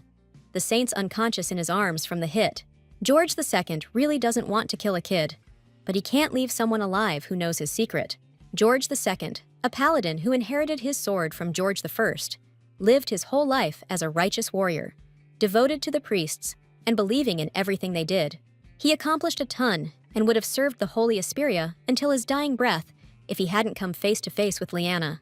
People blame the disappearances of young priests on a witch, pinning all the continent's problems on her. With these problems and beliefs, the people came to George II, who was supposed to rid the world of this witch with his sword.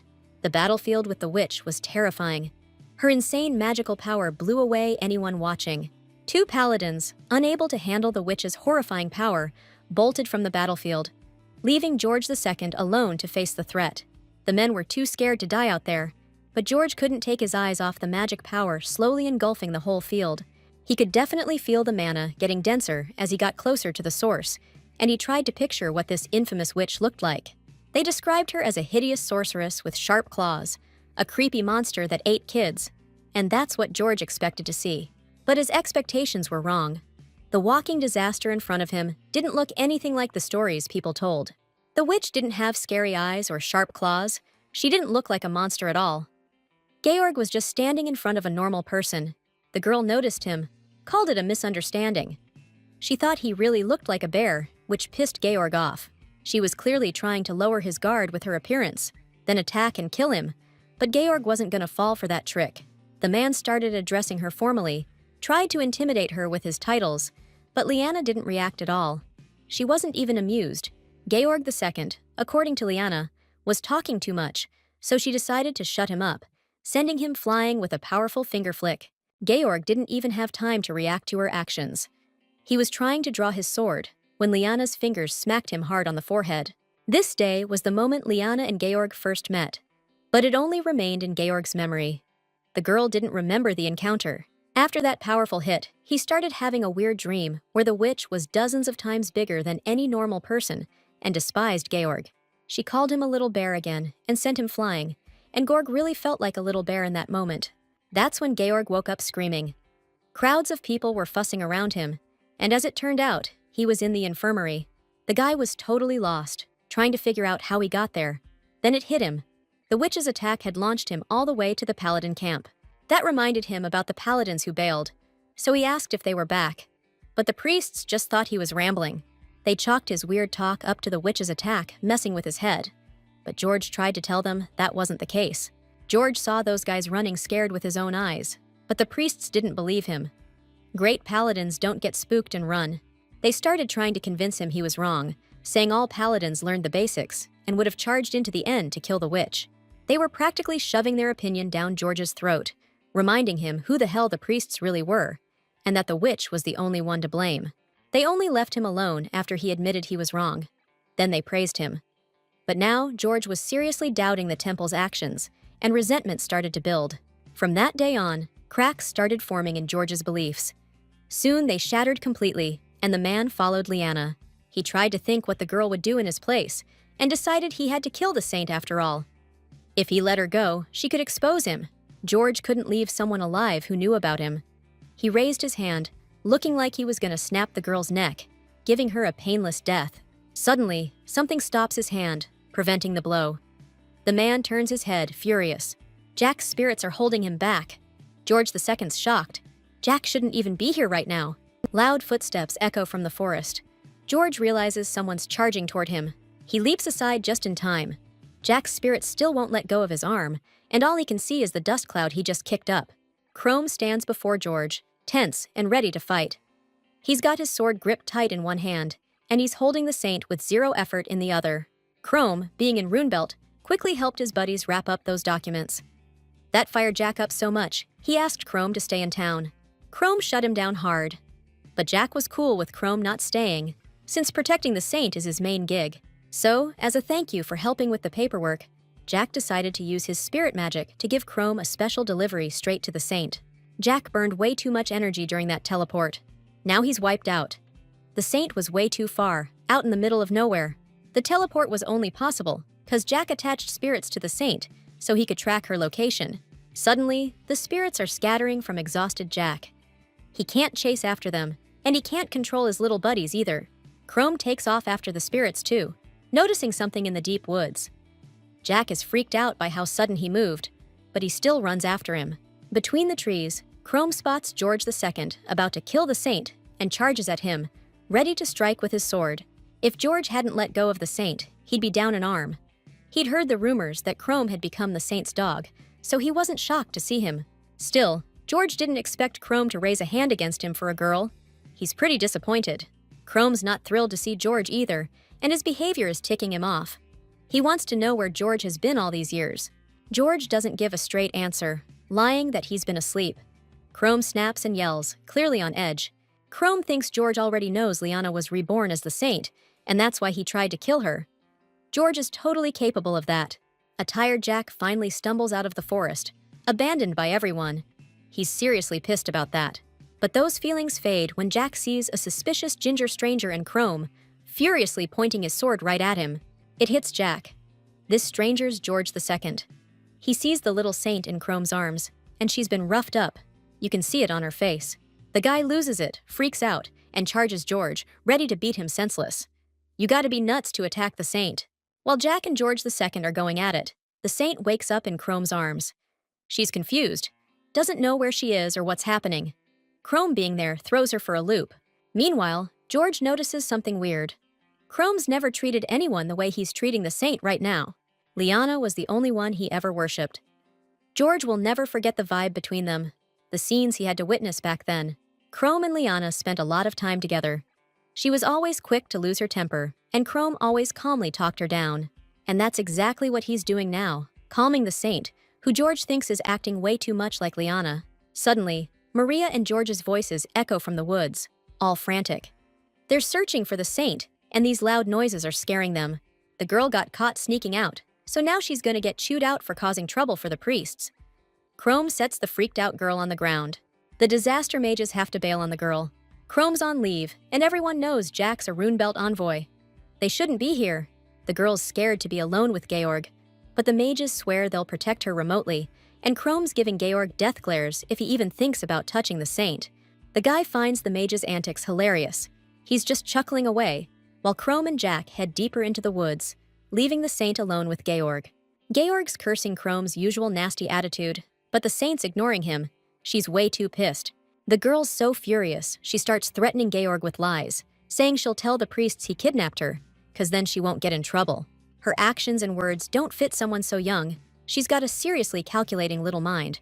Reminds Georg of someone he knows. He's thinking about Liana. Way back when, he went up to her to ask for a job, and she called him lazy, said he was incapable of figuring out something to do. Liana even gave Georg the title of Edeler. And remembering that, Georg realizes the girl's sly nature hasn't changed one bit. The guy finally recognizes Liana in her new reincarnation, and the girl's freaking out. She can't figure out how he guessed. Out of the woods comes angry Georg and a scared Maria, and the boys about to attack the other Georg, convinced the guy's the one who made the saint disappear. The girl sees this as the perfect chance to get rid of the second Georg, and plans to frame the man, say he really did kidnap her. But George cuts the saint off, spins the story to make himself look good, lies that he tried to bring her home, but she stubbornly kept running into the woods. Maria and George thank the guy for his help. They have no excuse for being so careless. They totally ignore the girl's explanations, because her track record of running away speaks volumes against her. The saint can't deny it. Maria is super bummed. The girl shouldn't be causing trouble this far from the temple. But Maria can't stay mad for long. She loves the saint too much, and was just happy to find her alive and well. Nothing else matters. The saint feels really bad for acting up. She sincerely apologizes for making Maria worry, and they hug it out. For rescuing the saint, George II deserves a reward. But he turns it down and asks the girl to give him a job as his reward. He lies, saying he just wants to repay the girl for helping him earlier. But the saint knows who he really is and doesn't believe him for a second. Bright and early, the saint orders the guy to catch fish, a whole 100 fresh ones. Maria thinks the girl is giving George too much to do, but the girl disagrees, saying if the guy wants to repay the favor, he's gotta work for it. She ain't forgiving that dude for his insults, doesn't want him near her, and told him not to come back till he's caught exactly 100 fish.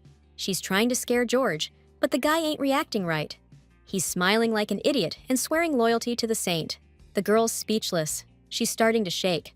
George is blown away by the guy's optimism.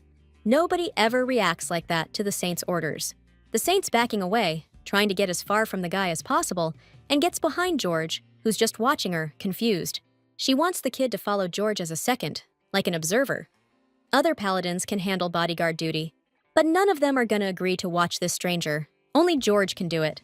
The guy grabs the kid, throws him on his shoulders, and drags him along.